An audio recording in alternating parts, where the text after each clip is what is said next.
blow, blow, blow. My name is Rocky. Hi, everybody. Hope you're all doing very, very well out there and that you can hear me and that you can see me and all the good things that go along with that, like some wonderful technical analysis. I see the chat is popping. The chat is popping. Everybody's dead happy in there. And I want everybody who's new here to know something. The chat is not in a super, super happy, wonderful, good mood and such a special, wonderful place to be purely because we've had a nice day of price action. It's always like that in here because every single one of you is the greatest. Welcome to the show. Always learning, Mr. Roboloco, Reynaldo, Peter, Patrick, Trade Spotting himself, Dan Dawson, Mass Spectrometer, Shepardo Unicorns. What's up, Rocky? What's up, Shepardo? Good to have you, Colin, Angie, Paul, AMC 801, Carl Love, Tisman. Yeah, what's going on there? Is this a dodgy connection? I don't know. We'll just have to keep going. I don't know what's up with that. Right, okay, cool. Maybe it's got something to do with all the alcohol put up the back of it. Ronaldo Moreno, good to see you, my friend, and nice to see you, every single last one of you. I would say all of your names. But I think there's been more than 200 messages, and not all of you have actually put one in yet. Nice to see you, Native Flight. Good to see you, Bad Mama Jama, Matthew, that Jisitsu guy. Yes, I don't know why I struggled to read that one. Is the Blay? Oh, what's this? What's happened here? What's happened here? Is another subscriber, maybe? Oh, somebody's become a member. Cha-ching. Nice one. Nice one. You guys out there and girls, have you noticed your new subscriber member badges? Looking forward to having someone come in here and say hello who's been a member for a couple of months, so you get to see the differences and all that good stuff. So shall we start off today's technical analysis here? Shall we just get the ball rolling? Rolling. Ricardo Rodriguez, yeah, thanks so much for joining the family, man. Massive welcome. And as ever, as is tradition, all you people out there, all you outcropticians, give Ricardo a very warm Rocky Outcrop welcome to the family. Of course, every single last one of you is. What's going on with my mic here? So floppy. Hey, that's what she said, eh? Right. It'll do, whatever it is, it'll do. Should maybe check my screen, see that I've got it all set up nice enough. That's nice enough, right? He's liking the background. You liking the background? I like the background. I like the stock. I like the background and the stock. I like the stock of that background. Good job, Rocky. It is, of course, stock footage as well. I like the stock. That's what that joke was. Not a very good one, right? Okay. Yeah. Oh, big news, everyone. I'm going to keep my hair down until such times as I get totally annoyed, by the way, and then I'm getting rid of it. So, okay. Big news. I'm planning on actually cutting off this mustache this week, maybe even at the weekend, okay? I might even cut the mustache off. So just be warned, you'll have this completely radically different looking guy doing the show next week, and you'll be like, who is that man? Well, it'll still be me. Clemens Tor, thank you so much for becoming a subscriber there. Welcome to the family. Right, great stuff. So really what I thought I'd start off with today was I'd kind of check in with kind of how we left off. Of course, Jimmy passed the baton on to me earlier on, and then prices dropped down the way. Okay, that's me talking about GME over here. Well, we'll investigate what that was and maybe update our TA from last week to see if there's anything where this crayon line connects up with higher up there on the prices. I wonder if there could be. Right, and we'll check in with AMC. Come on, Streamlabs, speak to me. Streamlabs, speak to me. Well, no, come on, Streamlabs. Less of the ding-dongs, more of the whole... Appreciate all the work you do. To the frickin' moon. To the frickin' moon, buddy. Thanks so much, Ricardo Rodriguez. I wonder where you're from, by the way, Ricardo. With a name like that, makes me wonder if you are of Spanish descent or something like that. That'd be cool if you were. I love the international audience. I love all the people who are local too, of course. Never forget. Actually, tell you what, there's this here. This is it. Welcome to All Things Scottish. Our slogan is, if it's no Scottish, it's crap! Yeah, this is the Scottish show actually. So yeah, if you've got Spanish descent, then you're crap. Just kidding, just kidding. Right, yeah, hope you have. So Christy Merchant, good to see you. Hunter Thompson, good to see you. Queen Bee, good to see you. Jeff Smith, good to see you. Tony Peckus, Peckus, that's it. Good to see you. Vic Vince, good to see you. I'm going to play that one more time. Welcome to all things Scottish. Our slogan is, if it's no Scottish, it's crap! Oh God, right, that's just brilliant. Tickles me. So we'll check in with AMC. I know this looks like a mess, right? Well, you'll be able to understand it. You'll be able to understand it. No chemicals required. Tim Brown, thanks for subscribing. Awesome, cheers, bud. Right, so what we have here? No, that's the wrong. That's the. Whoa, hey, what we have here. So first thing we'll do is we'll just update the old GME technical analysis with our Crayon line. Oh, what's that song? What's the moon landing type song? Dum, dum, dum, dum, dum, dum, dum, dum. Oh my God, it connects. Wow, that's rad. So the prices drop back down to this upward sloping support line here. Well, there we have it. It hit the doodah. Isn't that amazing? Technical analysis, FTW. And we'll be checking in and seeing, can this actually find support in the close of the day? How long do we have here? We've got 24 minutes, 23 minutes, something like that. Cool. Let's see. Do we get a strong finish to the day? There is one thing that I will point out here for, of course, everybody, is that we know that the common ape is happy above 170. Very happy, very, very happy. The garden variety ape.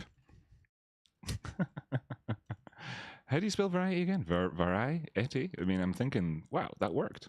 Crazy.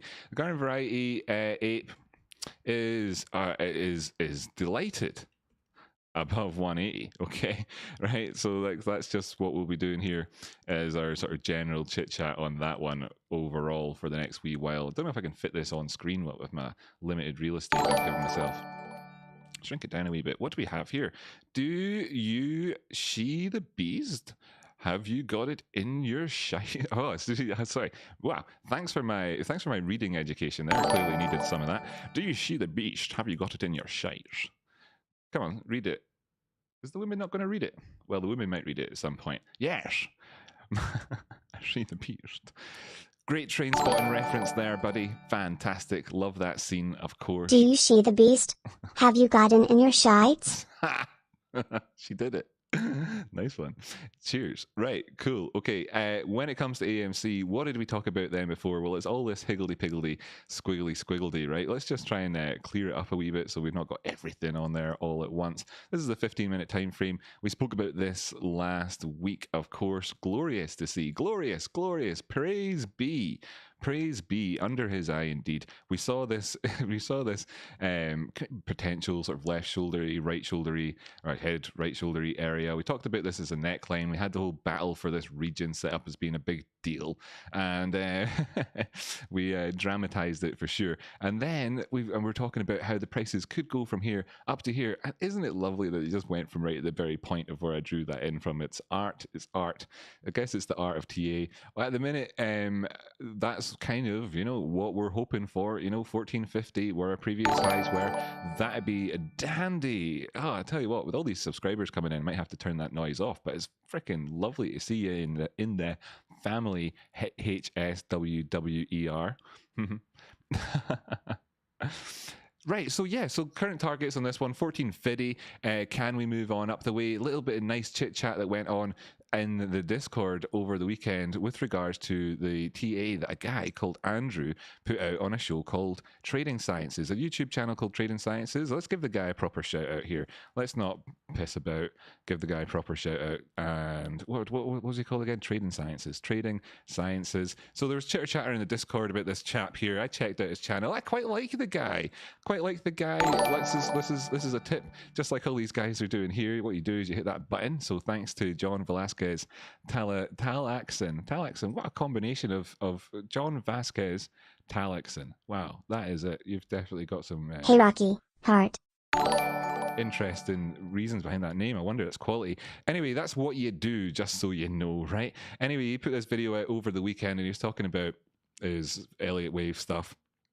And I think that the guy's a nice guy. So if you want, and I think he's got a good future ahead of him here on YouTube doing the TA. And I like his genuine honesty. Those are the sorts of feedbacks that I got from people in the Discord as well when we were chatting about him. So shout out Andrew if you ever see this thing, I suppose. Thanks so much for hitting the subscribe button. Yeah, great. That's just how you do it there. By the way, for everybody as well, what you want to do is be hitting that all bell so you get notified when I put up videos. Anyway, what you do is you go over and you can watch one of the videos. Then as well, what you do here is you hit the like button. There's another example of how that works. It doesn't cost you anything. It's really great. Actually, it's pleasurable to do it.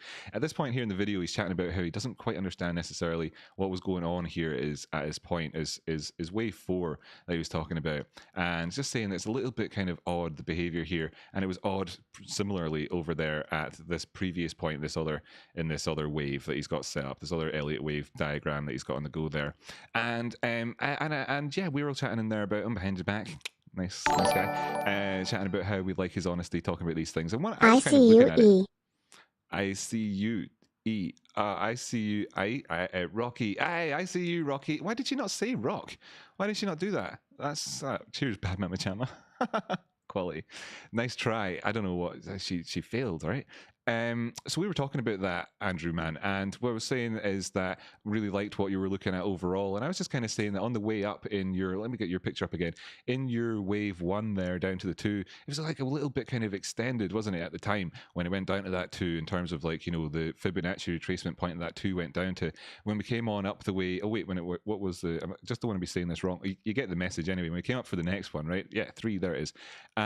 It was a little bit kind of extended as well in that sense. It kind of pushed beyond the 1618 Fibonacci retracement point, but it didn't quite get as far up as going on for these subsequent higher levels and pulled back down the way then and came on down. And we saw this then, the wave 4 kind of pushing on a bit past that 382. And I was just thinking along the way that, well, one simple sort of kind of looking at it beyond just the sort of the Fibonacci kind of rules kind of hard and fast was just like thinking about the context of the recent market and tons of other stuff that was on the go. I mean, you know yourself. Anyway, we discussed your episode behind your pack and decided that we liked you. So there you go. Good little shout out for Andrew there, right? Good stuff. Cool. Excellent. Part of the family as well, as you all are. Nice to see you here, Kim Robbins. Thank you so much for joining, early supporter. You've got your beer glass there ready to go. And thanks, Advancing Ape. You've also joined, but as a Rocky Outcrop tician. Woohoo! Thank you so much, man. That's super nice of you. And of course, hydrate. Wow, thanks so much to all the subscribers as well for hitting that button. Welcome to the family, Sarah. Thanks for choosing to come back again and watch some more of this stuff. We'll be asking questions when we get up to this point, if and when, right? If we're able to actually push up beyond our previous high over there, and maybe, you know, what could happen? Well, you could maybe get some sort of cup with handle type formation in here. The volume, you know, not being a big basin at the bottoms, that's okay. Whatevs, right? Whatevs. It's all good. We'll just kind of cover that when we get to it at the time, if we get to it, because all eyes at the minute are right on this 1358 line where we can see the inflection has been operating today. This is, of course, where we kind of scoped this out as coming in at. Yo, Peter. Excellent. Thanks so much for that. Really appreciate it. Glue Brothers, you're calling us. Yes, the glue that holds us all together. Well, you know, that's fantastic. I really do appreciate that compliment and that. But you guys are the wall or whatever. You guys are whatever the glue's holding together. It's all thanks to you. Love you, chat. Love you, chat. Every single last one of you out there. You're the best chat in the world. Definitely the best chat in the world. Definitely. No doubt about it. So yeah, we'll be having to keep our eyes out for this, right? So basically, what we're talking about today is that we're happy to see the prices above 1356. Okay, that's the bottom line there. Pretty happy to see it. Of course, as common apes, we're happy that the price is above 170 here in GME. We would like to see this kind of... what's happening, Glue Brothers? Nice. We're happy to say it's you know, we want to see this pushing back up in the 180 zone, but of course we're going to have to like try and take a little closer look at that, and then we'll get over to talking about all of the cryptos as well and the stuff that's been going on in the markets. Boys, oh, that was some weekend, wasn't it? It was some weekend there for us on, as the chart loads up, on crypto markets. Gosh golly, did you see? Anyhow, we knew as well when it came to this. Woo, thank you so much. M.A. Campisil. Yes, wait, I mean, I've seen you in the chatted to you as well. I was just trying to figure out how I should say your name properly. Campisi, yeah. Why was I putting an L on the end there? Campisi. Thank you so much, man. Welcome to the family. Loving you seeing you using the the GME and the AMC emojis in there as well. Wow, fantastic. I'm going to have to turn that subscriber sound off, haven't I? Getting told that. You're getting tell, Rocky. How do we get it to turn off in the easiest way? If I could change it to Bing Bong, it'd be great, but I can't because I don't know what I'm doing here. So I want to get into Streamlabs, yo. Where's my dashboard? Damn it. Dashboard. You can click on the alert box in the live thing and turn the subscriber sound off. I'll do it over time. Anyway, what we're talking about is that the GME prices, we talked about all this GME jazz. You know, we had it all scoped out. In fact, I'll show you on the 24-hour time frame so you can get the picture here in the broader scope. You know, we talked about how there was this this box, right? We're in it till we ain't in it. And then there's this box up above, okay? Just to be kind of, you know, to summarize that up as well. We ain't in it till we're in it, right? Okay, cool. And as we can see in the 15-minute time frame, that we've certainly flirted with both of those ideas. Lovely to see as well the lines, you know, all lining up, scoping it out for us. That's, you know, ridiculous, but there you have it. So what we are waiting to see is, like, can we push up past here? No real surprise that we had a pull back down the way here after having come up towards our highs. Looking at the general setup here, I have to turn it off. Yeah, I'm going to turn it off. Don't worry, guys. Alert box. I'm not double clicking on alert. I'm not doing it in Streamlabs. I'm doing it in subscribers over here on this thing here, right? And then it goes like, then it's like, what do you do here? Subscriber alerts disabled. There you go. See? Right. Okay. Right. Good. Okay. Right. Actually, as well. There's my reward. Where's my bloody?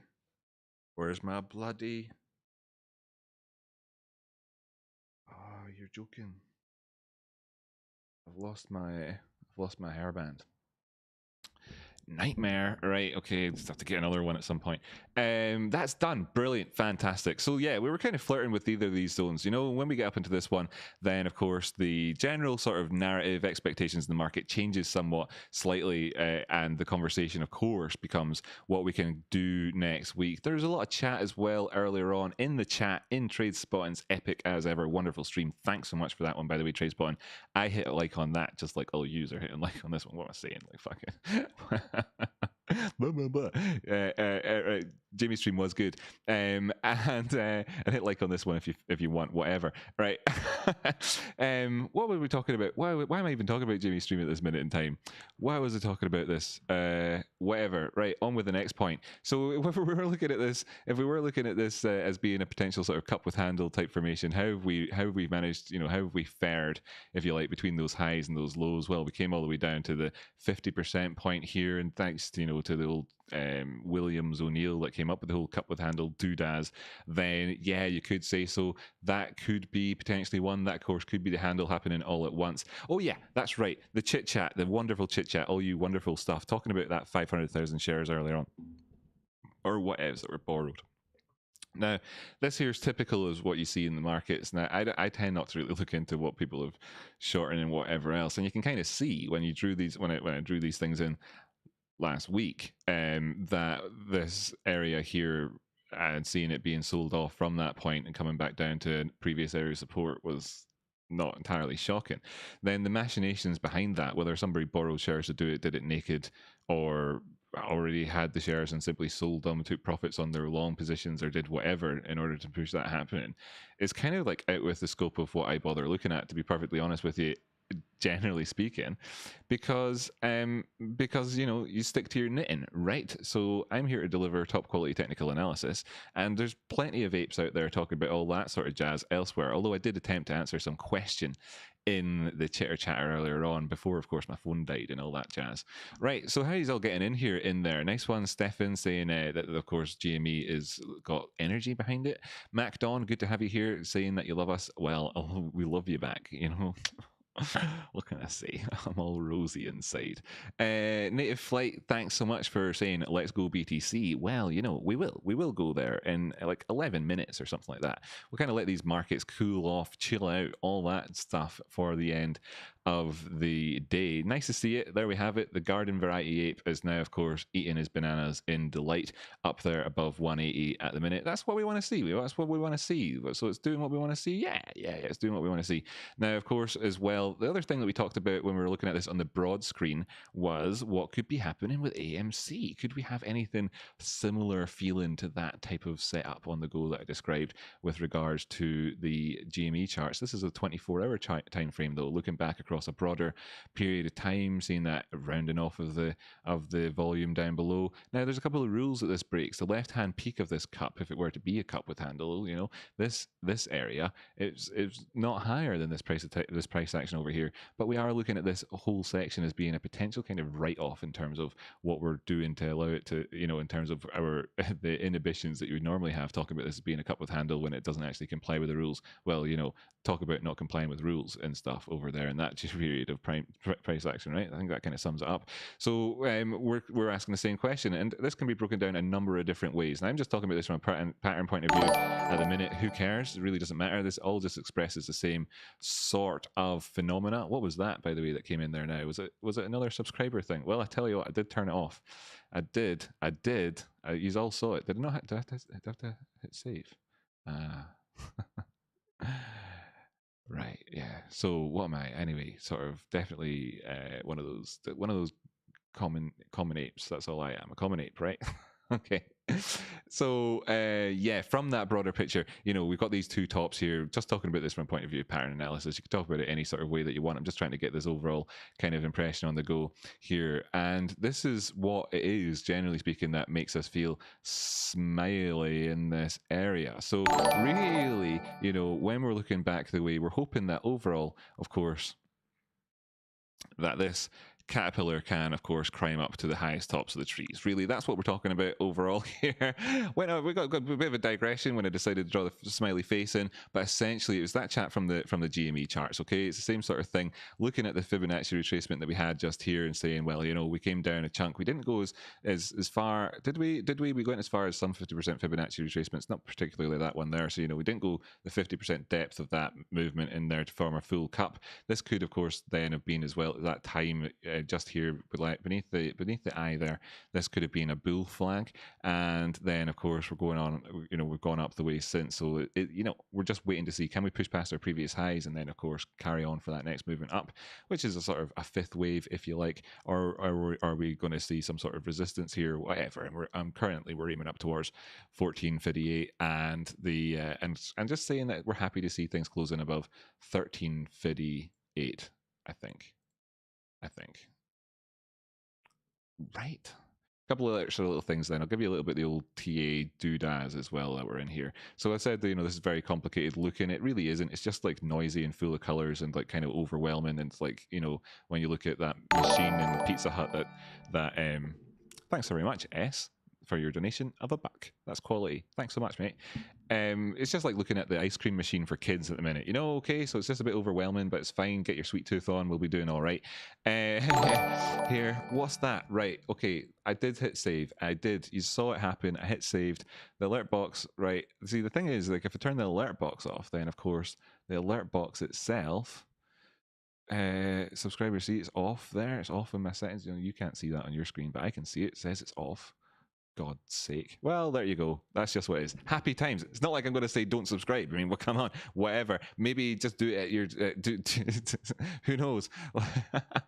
I'll let the chat decide. You decide. Should you subscribe to this guy? I don't know. Like anybody wants you to. But then if you do, I love it. So conflict, right? We're just looking to see, can we stay above this line, right? So great. 1354. We're doing great. We've got that little bit of breathing room, you know, that we want to have here just as we're coming in towards the end of the day. 180.59 there on GME. 6 minutes left to trading for the day. Then we'll crack on and talk about a few other things. I was going to give you a bit of the old sort of technical analysis here on the GME or the AMC that's a little bit better than the sort of the caterpillar mustache analysis there. But of course, that caterpillar mustache analysis is accurate. It's accurate. I was going to show you just down here in terms of things like the 15-minute time frame. Looking at a couple other ways that you can look at the market right now. We've got this I hide all of the drawings, right? Below us, we have the Ichimoku cloud here, and you can see that there's the cloud previously is, or whatever, was being drawn on here. The way this thing works is it draws it out a little bit into the future, 26 bars to be exact, and it shows you where you could potentially have upcoming support and resistance zones. It sounds so predictive. Everybody wants to talk about everything like it's absolutely predictive. What this does is it takes price action currently and draws it on the chart 26 periods in advance, which would then not predict anything at all, right? But instead shows you where the price action was previously and thereby where you're going to see your support and resistance. And obviously, because this is drawn out using the prices previously to come up with these calculations to draw these lines, a little bit more than just because there's two of them, as you can see, just where the previous candles were. But that's kind of the basis for that. Okay, so it's not hocus pocus magic predicting the future. It's just showing you where that could be. And what we know is that previously there was this area down below us, and that is, where we would hope to see the prices bounce at, of course, if that was to be the case. But we really would actually not want to see them going down beneath our baseline here on this particular setup that I have. It's kind of pinky looking. That's the baseline, if you want to call it that. There's Japanese names for these things, but who's got time for that? And then, we want to see that we move on into the future with this area where we are currently, then of course being that support and resistance zone. And you pop the drawings back on again and you can see how this lines up. There's the Ichimoku cloud lining up right inside our box before.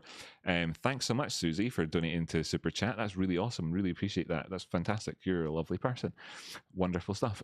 So you can see how that kind of lines up there. Now as well, if I change up towards the 30-minute time frame, you can see that the box, this cloud, is now lining up with where we had our wick coming down to before. It's in there. We've got the state of Texas as the cloud currently in here, and that if we were to drop down and express a movement throughout the full extent of this cloud here, it would take us back down into that sort of battle for the 1250 hill. Okay, so that's what we'd be talking about if we were to do that, and we know that from the way that the previous price action was, and that's where we are right now. So currently we've got a cross which has happened within the cloud on the 1 hour time frame, blah blah blah, moving up towards the 4 hour time frame and seeing where the cloud is, etc. Hide all these drawings because it is way too much, right? Where the cloud is, etc., etc., etc., is right way down here at 1050. So pushing on beyond this, and if this were to turn into a corrective pattern as such, then you'd be looking here and saying this was a high, this is a low, anywhere in here, and failing to come up and actually do a proper retest of that 1450 area, etc., then results in a lower high in the price, and you'd be talking about highs lows, and then of course then it's great for people who are sitting on the sidelines thinking, oh, when would I like to buy a share in this thing or whatever. Well, then if you see one of those things start to happen, then groovy, great, you get to be a bit patient and buy a better price. Now I saw one YouTuber, a very popular YouTuber, whoops, just poured water on my keyboard. Saw a popular YouTuber there put a video out over the weekend. I don't usually watch the videos, but then again, wow, it's all good. I just thought I would browse the YouTube. I'm not YouTube monogamous. Just chill out, babe. It's all good. And I was looking at this other dude, and he was talking about how you buy stocks and everything. And he's got a couple 100,000 subscribers, so a lot of people listening to him, and he was saying things like, oh, you want to be buying even though the price is going down, you want to be buying that, and you want to be buying when the price is going up, and kind of in that way that comes across as kind of pushing their own books in a way, sort of kind of thing. And it's not the best, although it does sound like music to people's ears overall.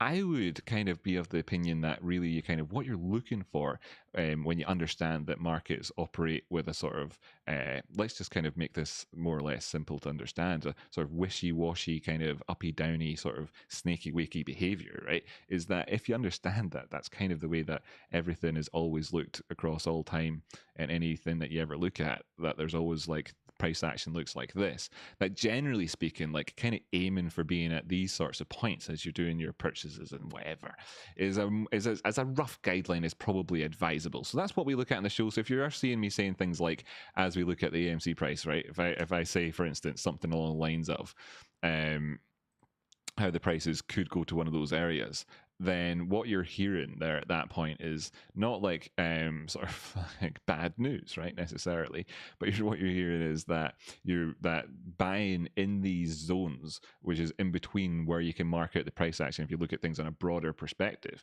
is well, when you've got it laid out when you've got it laid out like this, and you know that a breakout from this thing is going to result in price movement up the way, etc. And you've got this wedge, you know that the price movement is going to go down here, and it's going to like move a certain amount, etc. And you know when you've got here, and you've got this resistance line, the price goes up, then it's going to this next line. When you've got all that scoped out, then it makes you wonder, like, why would you be buying it in like here? You know, it's why or whatever, because there's other people who'll do that for you. You know, like, you know, and they watch very popular YouTubers talk about these things, tell them to do precisely that. And, you know, you can see why it feels a bit like pushing your own book if you were to prescribe that type of thing. So that's why I don't really do that. So if you're just wondering, then that's why that is. And of course, you might have been educated kind of by that culture already. So that's what we're doing there. Bing, bing, bong. Right, cool. End of the day. Excellent. Nice one. 1367 AMC. Jobs are good, and thanks very much. That's nice.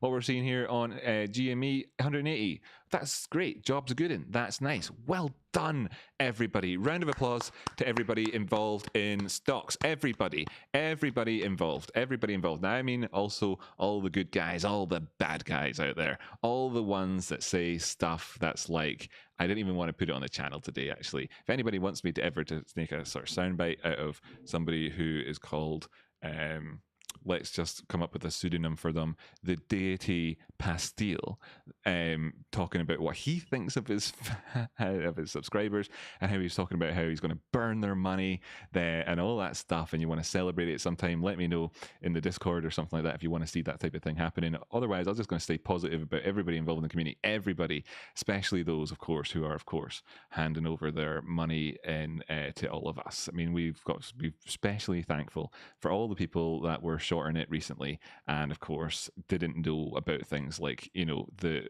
patently obvious Smiley mustache caterpillar pattern that was on the charts there.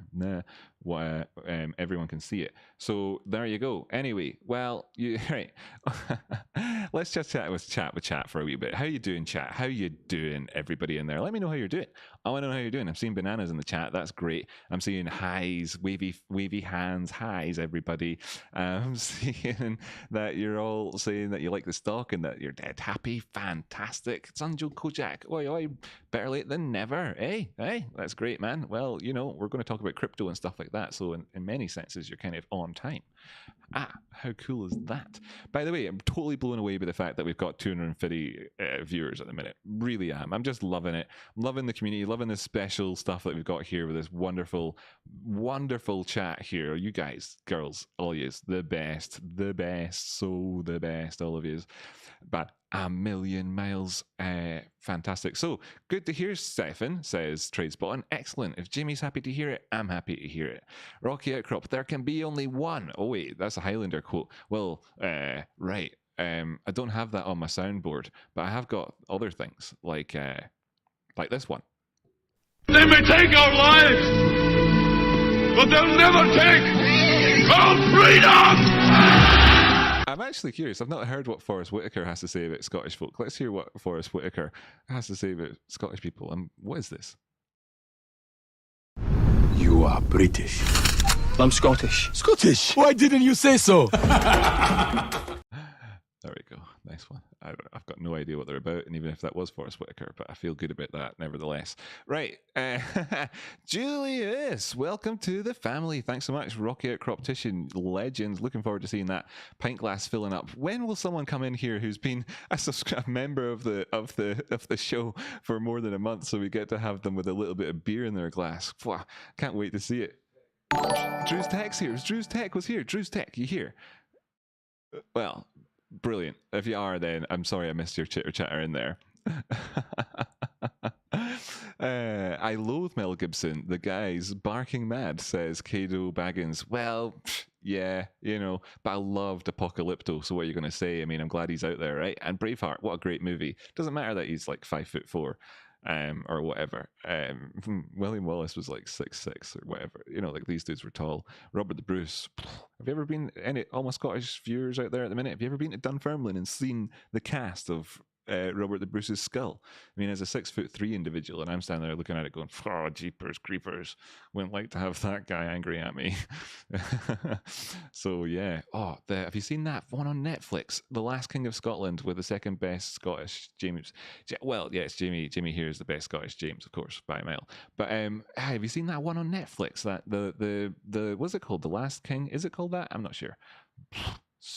I don't even know what it's called. I just was like, I don't care. I put it on. Let's watch this, and I loved it. I watched it a couple of times. Why do you all like James McAvoy? Because he's a Celtic fan. That's it. That's it. That's it. That's why we like him. Actually, tell you what. Oh, in that movie, was it? Is it? Have I got them confused? Same rules apply. Aye, he got it right. So there's that. So if you watch Filth, right, and you understand Scotland, you'll understand why we like James McAvoy. Now, if you watch Filth and you don't understand Scotland, but you want to understand why we like James McAvoy, then you'll have the explanation right there, and you'll be like, for all the reasons that I don't understand this movie are the reasons why they like James McAvoy, and it'll be a kind of a sort of inverse answer for you. We love you, says Apple Blossom. We love you too. The royal we. Nice ones. Yeah, look at that, Juice Deck. Nice one. Cheers. Cannot get your 1UP coin work, by the way. Really? Cannot work? The jeepers creepers. 1UP coin not working? What do you like? 1upcoin.com/ I think mine's slightly different than what I'd want it to be. Right. Well, thanks, man. What can I say? That's awesome that you would even consider. Let's just see if we can get we just click on my own stream, right, and see what happens when I click on the old links. And then we'll go check out crypto. Stuff happening in crypto. Now, when you want to learn about technical analysis, there's not very much better than looking at crypto, I'll tell you. It's basically all technical analysis, right? I mean, like, people like to say things about how 80-20, whatever, this, that, all that stuff. But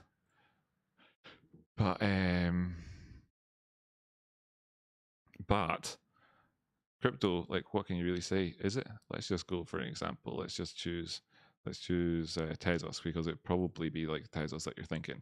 My name would be Rocky Outcrop. I'm not actually going to necessarily do this live on screen because smell like farts.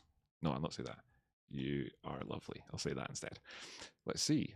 Let's see what? Unable to authenticate using tokens. This may be a temporary issue. Try again. Alert the streamer. Yeah, man. Well, thanks for alerting the streamer. Hey, Rocky, your thingy's not working. Both Rocky, yourself, and Drew have now told you that. And what are you going to do about it? Well, sorry, guys. I've got absolutely zero clue. I don't know. Right. Yeah. So cool. Excellent. Duty calls. Thanks for all your work, Rocky Outcrop. Thanks for tuning in, Mass Spectrometer. Really do appreciate it. I am an Arab, says Abu Gubra. Dundee look like being promoted tonight. Good for the city. Yeah, man. Yeah, totally. I actually quite like the Dundee teams, both of the Dundee teams. Obviously you'll not like me hearing me say that. I like both of them, but I do, and I like the derby in that. I like it. I like the setup. I like the stadiums being next to each other. I like the whole thing. Right. What else we got in the chat here? You went from farts to lovely. Yeah, I did. I decided I'd go for something nice, be positive, and all that. McAvoy and McGregor are my two favorite actors, and if they ever do a movie together, I'll perish from joy. I don't know. Right, see, with favorite actors in that, I don't know. Daniel Day-Lewis, pretty good. I like Daniel Day-Lewis as well in terms of like Scottish actors, right? I mean, who else is there? I don't know. Then you've got that other guy. What's he called again? From the 300. He's pretty awesome as well. Gerard Butler. There we go. Exactly. I do like actors from Scotland who aren't Celtic fans, but I struggle to name them. Oh, Sean Connery. He wasn't a Celtic fan, was he? He was. Was he a Rangers fan? Was he? Was it? Right. So Billy Connolly flipped and Sean Connery flipped. Well, yeah, I love them. So there you go. Next one. Butter, says Nicholas. Seems cool. Or Butler, maybe he says. I don't know. I'm struggling to read at the minute. David Tennant is all right too. David Tennant. Aye, see, is he all right? Who's he support like? Have we decided if he's all right or not? Just kidding, just kidding. That's like in that joke from I'm not like that, but it's like in Filth, you know, where it's like for people who have seen Filth, how do you know he's not a good guy and I'm a good guy? Oh well, you're here and he isn't. For instance, like, you know, and for us though, it's not about who's here and who isn't and stuff like that, because everybody's a good guy. So this stuff happened, right? This stuff happened, okay, in Bitcoin land. This stuff happened, people, and it was quite awful. The prices went all the way down to, well, this lower end of this range here, and then they climbed right up the way. And this is the 15-minute time frame. As you can see, popping this up towards the 4-hour time frame, that really, this has been quite a shocking rise towards the top side. Really lovely stuff from its lows up to the highs of 26%. And that's looking pretty strong in that sense, right? Well, you know, let's be cautious. We know that there's this line right here, right? I'm just going to keep it sort of on that level. Pardon me, when it comes to the TA today, right? I'm not going to really explain away these lines too much, but we know that there's this line here, okay, and then therefore we might be anticipating something in around about there. That line's in at about 40,000 to 42,000, really, let's call it that sort of a zone. And then should we get past that, well, things start to look a lot rosier. But let's just kind of remember what happened with regards to this and whether or not it was a V-shaped recovery. And I spoke about the V-shaped recovery thing last week in the episodes then, and of course dropped all those educational lessons for us. And it did look great in the sense that when we came back down, we survived this retest of the 618 as it's tradition, as I told everybody about in advance, so that you'd all know, so that whenever the prices went up to 42k, that you didn't lose money and that you're able to get a better price if you were determined to buy it, and of course if you wanted to short it, etc. So I told you all very, very clearly. And then when the prices then of course came back down here and then didn't find support at that level, well, it was likely that we were going to go down to this area over here of about the 30,000 again, and we did, and that's groovy. So what's the point that I'm making here? Well, there's actually 2 points at one. At the minute, of course, we've done rather well by getting back up as far as we have, of course, taking out that 618, putting us in position here to really try and do something which might actually, of course, constitute that whole positivity aspect of things. And of course, as well, if we were to see a pullback, then we know that the prices are pretty dandy really until they're below 37k really at the minute. But we're not out of the woods yet in terms of the overall kind of the system here, like the way that things have been working. Like this was the last sort of peak here before the massive drop down the way, and just drawing this in here, you can see that we're only really at that 618 area again here in terms of like the retracements overall between these 2 points, and that currently, we're not there yet. So what we're hoping for is, of course, that somebody or some cohort of people, of course, take us there, and this will, of course, have reverberations across the markets there for us, right? So we'll come back and take a look at this again in a little bit more detail, I suppose, but I'm just going to dive over to looking at the Ethereum Bitcoin chart, which has experienced a lot of different stuff, really, to be honest with you, compared to the Bitcoin chart overall. We've got this movement up the way. This is looking back as far as March 2021. And it's kind of funny when you look at this from March 2021, what we've got on the go here. Right now, I'm not a fractal guy or any of that sort of stuff. But if you look at Bitcoin pricing over here on the 24-hour time frame, and you zoom all the way out and you look back and you go all the way out here and you look at this, and you look at how the prices have moved since the March 2020 over the period of a year, moving up the way, big pullback up to the top, coming down the way again, and then you go and you look at Ethereum Bitcoin on the 4-hour time frame, then this whole period since March is kind of like what Bitcoin's done over the period of a year, isn't it? It's interesting that, but it's not like massively blowing us away about anything. You can see that in terms of the overall drop down to the upside from looking back to the 20th of May there. When we got up as high as we did, it was obviously part of a downward trend. We're up above that 618 naturally, of course, but from those highs to the lows, we've moved past the 218. We've got the 238. 236, and then we're looking up towards the 618 here. Great stuff. That's where we'd get a double top here on this one and a failure point if we're going to get one at the minute, and if we're going to be able to push between over the 50% zone. The fact that we're at the 50% now means that it's between here and there that you're likely to see things turn around, right? That's kind of the point I'm making. Either a lower high or an equal high. Moving on past that would be important, but there's this structure here that we're kind of concerned about with regards to taking out this area. If we don't, and if we fail and we push down past this zone again, which of course where our previous lows were, then we're going on chunk down the way. And Ethereum is, of course, extremely volatile at the moment. Moving between these zones, if we kind of helpfully had drawn out there, but not moving outside them yet. So in terms of all of the lines and the sort of the grid and the breakdown of everything that I've spoken about previously with regards to Fibonacci retracements and stuff, this is kind of showing us the way at the moment. We've actually managed to stay above this zone with regards to the 1,800 area since catapulting all the way down on this particular chart. This is BitMEX, down to the 1369 area. It might be fair to kind of point out in terms of the lows here on Ethereum that on the Coinbase chart, it only went down as far as 1897, and then of course the volatility went down. I was happy to use the BitMEX chart. I kind of just didn't bother saying it at the time because I thought, what's the point? Happy to use the BitMEX chart where I knew that there would be, of course, much greater volatility, because this is showing us the liquidations that would have happened with, of course, the consequences in the market of the extreme bullishness, and then of course the pushing down past key areas, right? And that's what I wanted to see, and it showed us that, of course, in these areas that there's liability for weakness, even though it looked like things are slightly different on a different chart with regards to this one. Anyway, as you can see, it's clearly not recovered yet, but things are looking a lot better than they were in the previous attempts at sort of so-called V's. But we obviously need to take out the $3,000 area at the minute. It's 2,600. I mean, the volatility here is real. Lots of good trading to be had in this one. At the minute, we can see that these lows, that of course they're bullishly divergent on the RSI, but not the stochastic compared to our previous.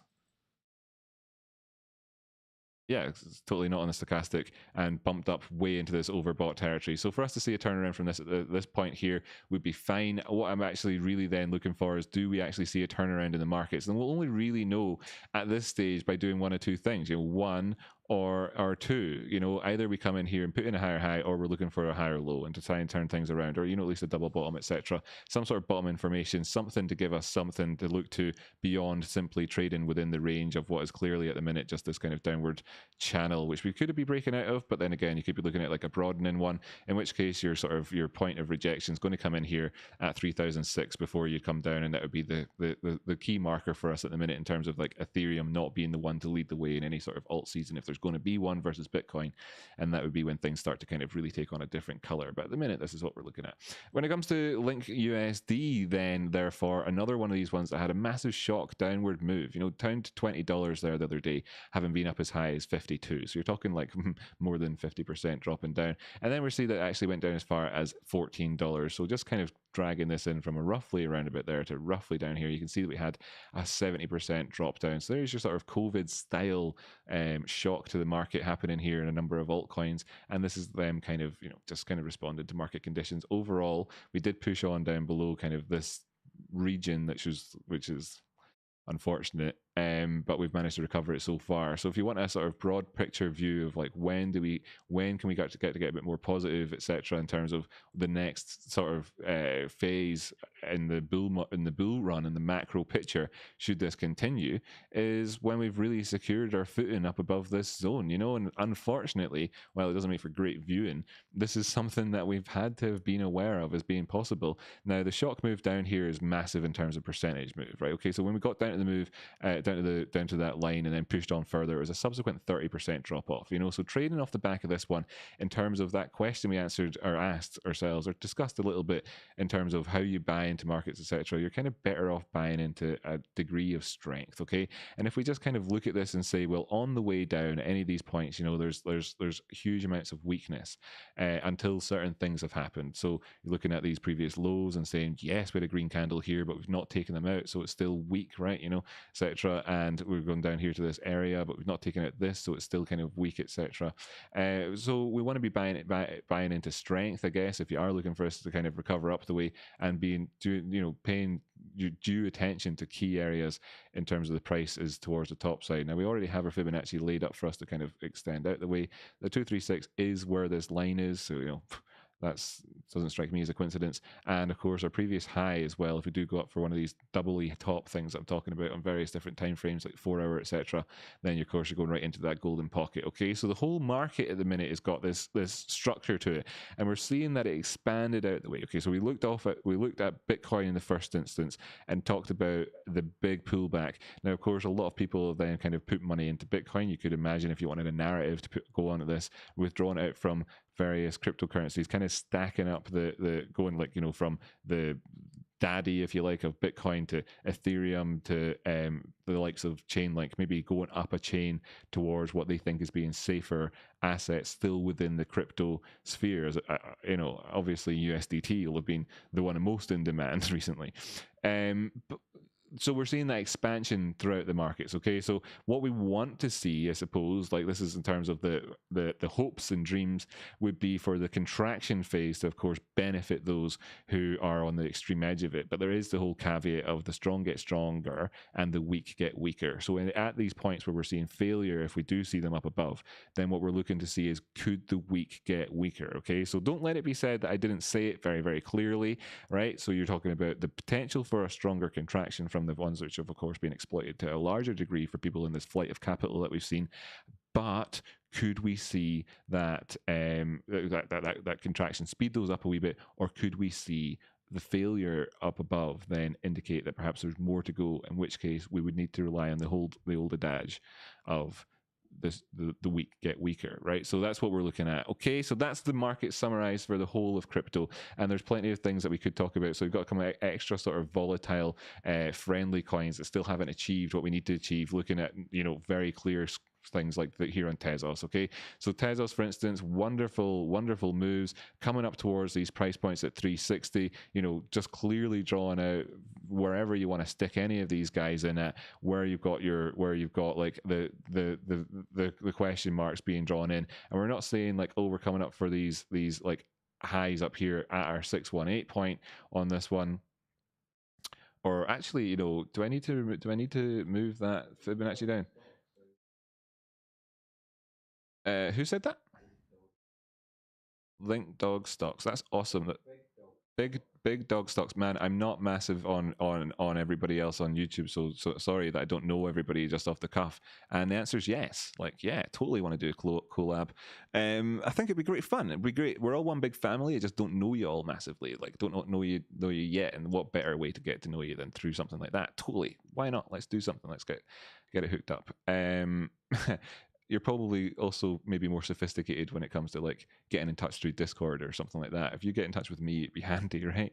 You can find my email address and all that stuff too, right? Cool. Okay, nice one. Excellent. So we're waiting to see, are we still experiencing essentially this, where we see a pullback down the way and we ask, will we find higher lows? Can we exploit something in terms of the movements between the relationship here that we have between the RSI and the stochastics, for example, and the MACD? What we're seeing is, of course, in terms of the MACD, perhaps is the easiest way to express this, in terms of like, we had a big push down the way here recently, and it pushed past our previous lows here in terms of the MACD massively on this drop down, where the wick didn't get taken out because we got these moving averages here having really pushed down in these body closures, down low, and without having that immediate sort of recovery.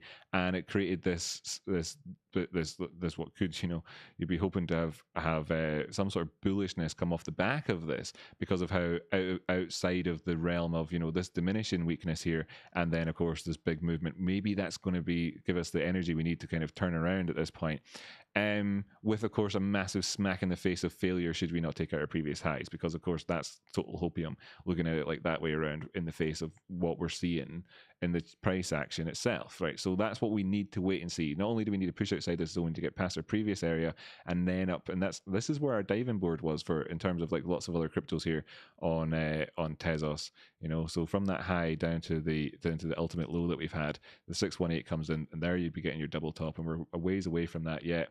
So that's the dynamic, you know. So it's even more pain here. I'd love to see this one get again, you know, going back up the stack, an even better recovery than the other, and an even better recovery than the other. But of course, weaker gets weaker, etc. So that's what this was what to be looking out for on the way down. Unfortunately for Tezos, in a sense as well, whenever it did have this recovery, you know, with this wick then pushed right the way up, it was looking in lots of ways better than some of the others, you know, in terms of how it had gone. But just, you know, bearing in mind, came bang up to the 618 and then popped off again, you know. So it was looking like it could try, and then it didn't. Okay, cool. So I've summarized everything there in kind of like a lot of detail. Right, great, excellent. There's the big old picture there. I came over here mostly just so I could get the friendly caterpillar face back up on the screen. Overall, so that was a guy that was saying, "Shall we do a collab?" So that's awesome. So I want to know where his YouTube channel is, because the first thing that I'll do is give somebody a shout out on the old YouTube. You know, like I know what it's like trying to build a channel. It ain't easy. It ain't easy. So looking a lot and struggling to find the name again. The name again was, what did you say there? What did you say it was? Big Dog. Big Dawg Stocks. Let's have a look and see if we can. Let's have a look. Big Dawg Stocks. Down, down, down. No, that didn't come up with a channel initially.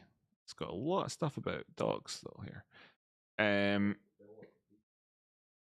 Oh, DAWG.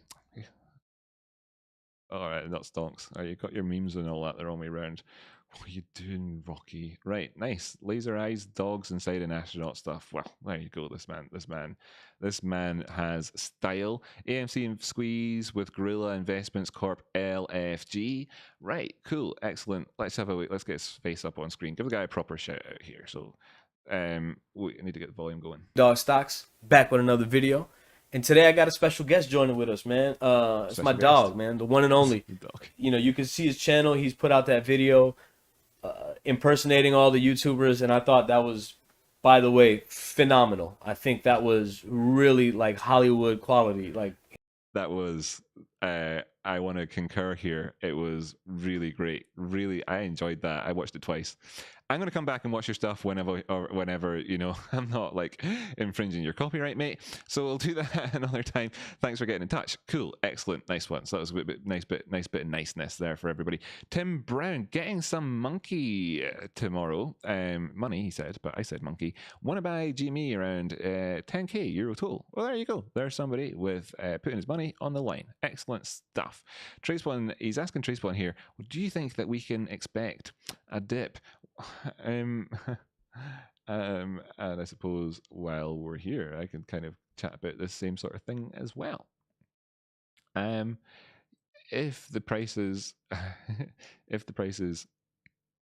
let's go look at this here. High. We pushed up, and because we pushed up, we managed to avoid having bearish divergence. You know, we were obviously coming in for it here. This was the thing, you know, you could see that there was the potential for us to be having bearish divergence, and that if at any point we really did a swing failure by looking at our previous lows here on there, then we would have been, you know, worried. So this is sort of thing that people who were like wanting to take shorts would have obviously been advised to have known how to trade, essentially. So everybody who went bust didn't manage to know that. And you can see all the way along there that we didn't actually have that problem anywhere, and we came up for that high. Now this high has come in and it's not actually divergent because it pushed up there significantly. Did a good job. Well done, Prices.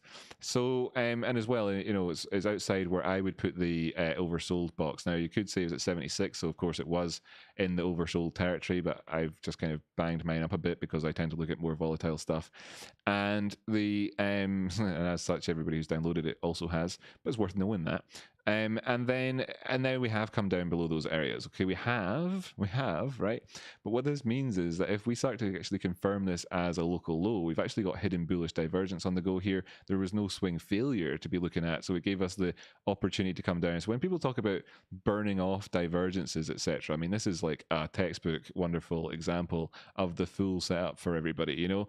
And then therefore, if you lost $80,000 short on this, or this one even over the last wee while, you've got to do some homework.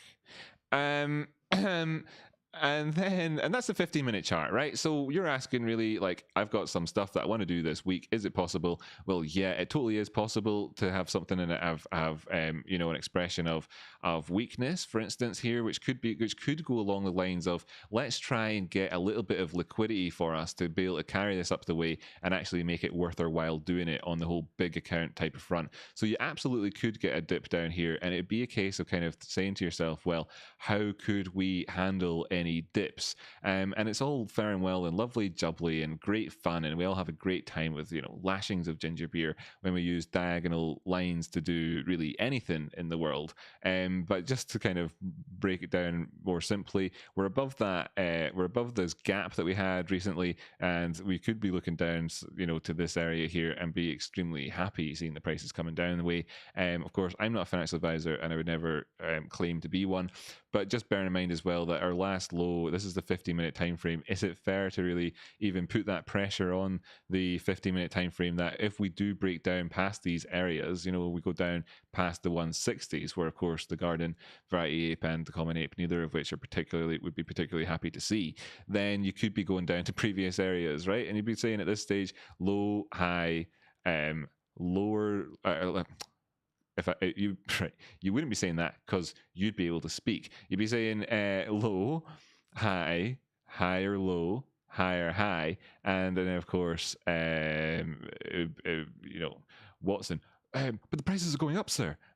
Well, actually, pal, as it probably would have been more like back in the day. Right, so, yeah, cool. Right, Space Captain. Any opinion on Cardano? Cardano. Thinking about good post-MOAS holdings.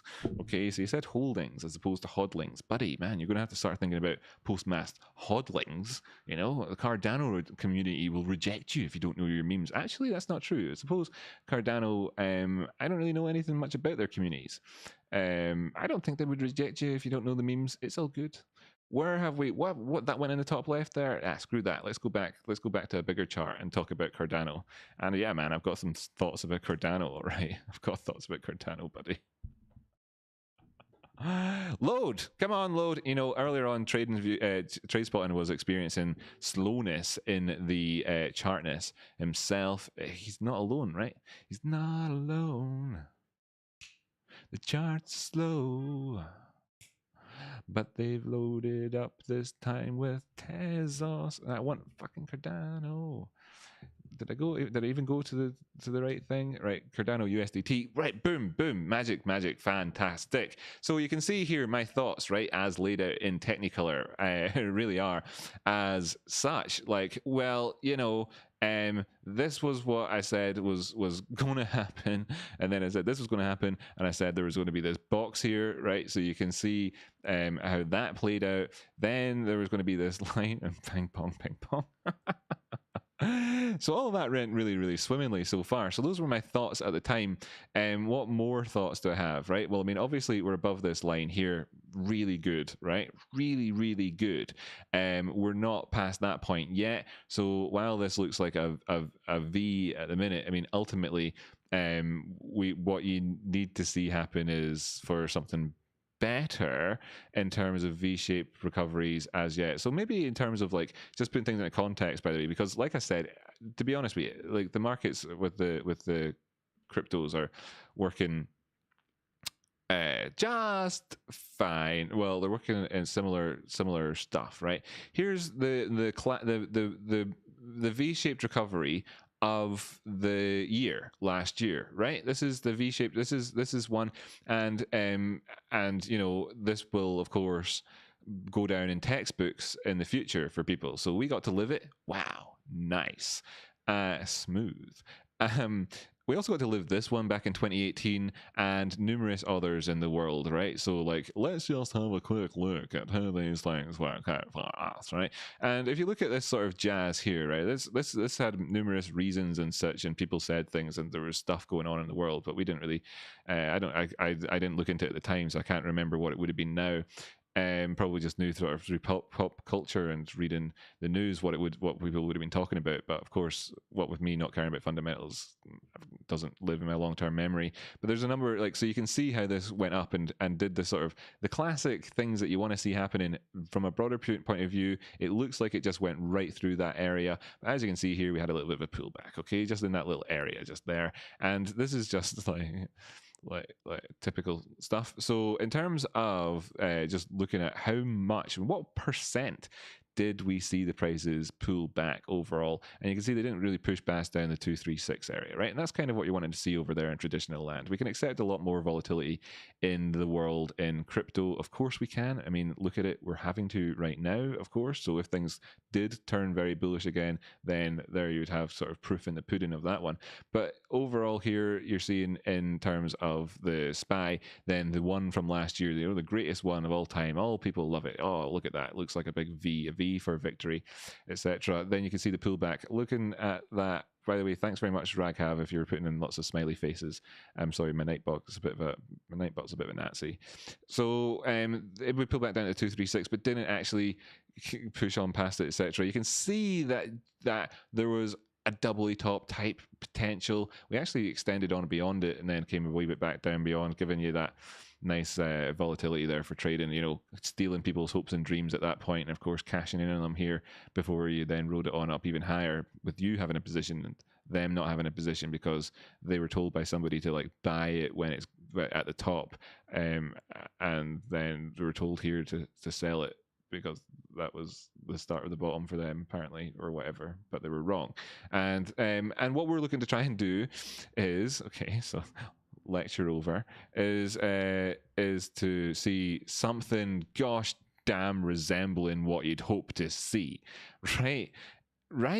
Do we want to see something that you'd hope to see? I don't know, man. I don't know. What we could hope for is to get something which doesn't really go along with the way the world works, which would be which would be to go like this here and go down the way here forever, and then but not really quite forever, and then just turn around at some random point, before hitting like the worst 60-cent area that, which is where you would be looking if we did continue down the way. So or else you could be buying whenever you like in all these areas and kind of just eat, like live it, do what you want, man. It's all good, right?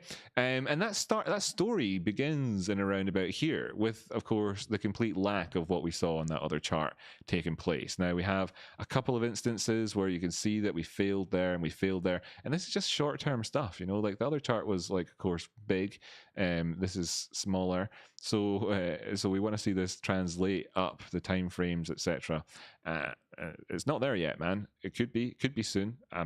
I'd be happy to trade this myself. I could easily go long on this one, really easily and happily, to carry up to 180, for instance, and that's from 150, which would be happily a nice happy 30% rise up towards the top side, and it'd be easy AF to get a 5-to-1 style trade on this thing, So in terms of like how I would operate in markets, it's like really obvious and easy to see.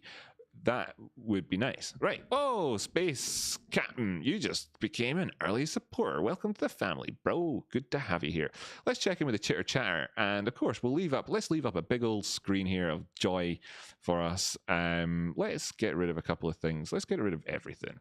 How about that? And we'll get rid of the Ichimoku Cloud as well. Got no time for that. And we'll put on instead, what we'll put on is, thanks, Space Captain again. We'll put on something like Donchian channels, so we can be like, yeah, this is great. The fact of the matter is, right, you can see here with the Donchian channels that we need to have bodies closing. This is actually, yeah, this is good. This is good. Let's do some TA on from this perspective, right? We need to have bodies closing up above this line. Why do you say that, Rocky? Well, we need to, right? That's why. That's not revealing enough. Okay, let's make it more revealing for people. Let's look at this movement up the way, right? In terms of what we see happening with regards to bodies closing. So we had a body. Fuck. Hide. Right. So we had a body closing just here. Do you see this body that closed up above the Donchian channels here and pushed it up the way? Now, no, not sure in terms of all the literature that I've read about Donchian channels that people really talk about them so much along these lines other than me. I wouldn't want to say that this is, my own, again, in the way that I do with various other bits of TA, which I've kind of... whatever, right? Screw it. So this might be out there. I don't know. What we want to see is the body's closing up above it, and it's so obvious when you get that happening, when you that you've got the body closing up above the previous line. It's just so obvious, right? So it's obvious, and you can see it on the charts, and it's glorious, and it's great. It's what you want to see. And like, well, that was a big one, right? But then here at this key point, what we see is the body's closing up above it. Bit of inflection. We pushed on up the way. Then we came up to this point. We put in a wick, right? Then the wicks came up, and what happened? What happened here, right? What happened here? Okay, do we see bodies closing up above this line just here? Do we see it? No, we don't. Scrolling over to the right, what happened here is, do we see bodies closing up over this line? No, we don't. And continuing our eyes on the way, you can see that. So what we see here in this last phase is that while the Donchian channel itself pushed up the way, we didn't push on in terms of the actual price closing up above those zones. Looking down the way, well, evidently this gap down the way, of course, did the downward structure aspect of it. But pointing out that over here, we didn't actually see the bodies closing lower than the Donchian channels here, right? We didn't actually see that. Now, we did push the channel down a little bit in this inflection area. It didn't actually close. So, wow, my goodness, this is so revealing. This is called technical analysis. Welcome to the family, everybody. What all that stuff that you saw before, it's not technical analysis, right? Trade spotting, he does technical analysis. Recommend him fully. Myself, I do technical analysis. Absolutely endorse me. Can I do that? I don't know. I do though. The likes of Eric Crown does technical analysis mystery, like Jimmy was saying earlier on. The rest of that stuff. Anyway, so what we're looking at here is then, whoa, my God, the body pushed down past that area. What we see here is that actually, right, in this tiny little zone, did we actually? Yes, we did. Oh my goodness, this was revealing, wasn't it? This was revealing to us. Even though the prices went all the way back up, it was revealing to us. Then what happened, right? So as you can see, I've dragged this out to the point that I think that everybody watching understands. So I'm just going to take a quick second to see if anybody's in the chat saying they don't quite follow along. If you don't follow along with what I'm talking about, let me know just now, just so you know. I'm trying to make sure everybody knows what we're talking about. So, and I'm not seeing anybody say no quite yet, but the stream could be delayed. Boop, boop, boop, boop, boop, boop, boop. Right, I'm going to just assume that you are following along because, I mean, my word, right? Seriously, these are following along, right? Okay.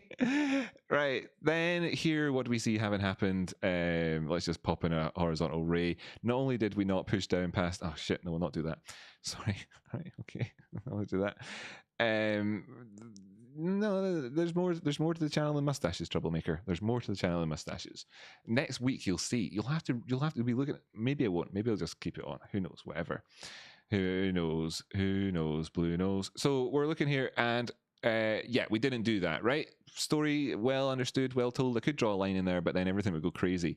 We don't want that to happen. What happened over here on the right is, of course, we took out this channel here. We broke the channel. We broke the channel, guys, and then we pushed up the way. Welcome to early supporter, Christy. Woo! Another early supporter. Fantastic. Welcome to the family.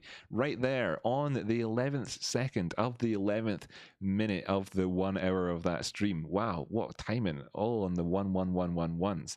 Love it. Almost wish Arika was here to give us some sort of astrological insight into that neurological aspect of it. Christy, you were fated to do it. Blah, blah, blah. Perfect. Wonderful. Love you very much. So whenever I'm looking at this here and I'm saying that, what we want to see, right? So to understand, when I say what we want to see is bodies closing up above this line, okay? Bodies closing up above this line. So when we see prices coming up here and flirting with that and moving away and us not closing, yada, yada, yada, 15-minute time frame, not asking an awful lot over here, guys and girls. Not asking an awful lot. We have, of course, got that gap there on the left, and you can see that the sort of the bottom point of this before we kind of gap down, where the gap exists at is at the edge of that channel as well. So you can see that, right? So there you go, there you have it, right? So then if I were to zoom back out of the way here, and you've got all this jazz on the screen, you were to just tune in right now, you'd be like, oh my god, that guy's chart, right? Totally understandable. But every single one of these is like a priceless lesson, okay? Every single one of them, and that's why we do this on the channel in this format for people, okay? Because you can't put a price on it, you really can't. And what I want to do here is teach people skills for life. This is life-changing stuff, and there we have it. Simple lessons for extremely effective operations in the market. That's what we want to do, and make everybody into lethal fish assassins. Diving in there and catching fish with their bare teeth. Thanks so much for the elephant. Oh no, the silverback gorilla. My God, yeah, today. Not seeing things properly. The silverback gorilla, love, and the GME sign in there. Nice one. Roberto Town, you both certainly deserve large audiences. Hope you attain the audience you both deserve. Fantastic. That's super fantastic. I really do appreciate that, right? Massively appreciate it. And the way that I'm going to do it here on this channel is I'm going to do it one person at a time, So, I mean, I massively appreciate you saying that, Roberto. It's fantastic that we're talking here like that in this interactive way, one person at a time. Right, great. If you lose a mate over vodka, they were never mates to begin with. There you go. Exactly. Never let it go. Never fall out over vodka. Morris Luciano says to somebody else in there, oh, right, cool. They're talking about vodka. He's just chatting away about the old vodka. That's good. Good stuff. Stash for the cash. Jeff Smith.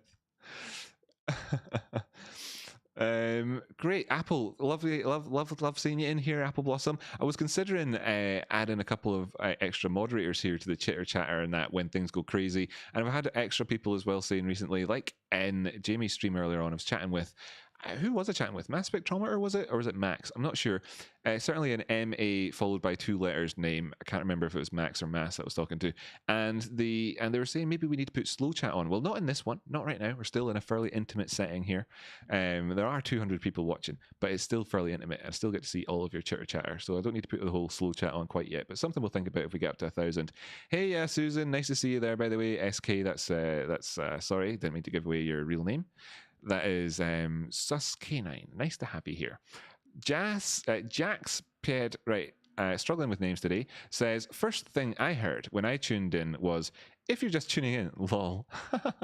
I don't care about AMC, but leaving you because Jimmy's your brother and he's not live right now. Well, there you go, buddy. Well, if you tuned in and have not looked back at GME quite yet, then just before you tune on out away, kind of that felt a little bit like a sort of adios message. How about we bring up the charts here? Well, let's bring up the charts here and talk about a couple of little things then, because we did talk about the Donchian channels, but we didn't talk about the median line of the Donchian channels. Yeah, the median line of the Donchian channels.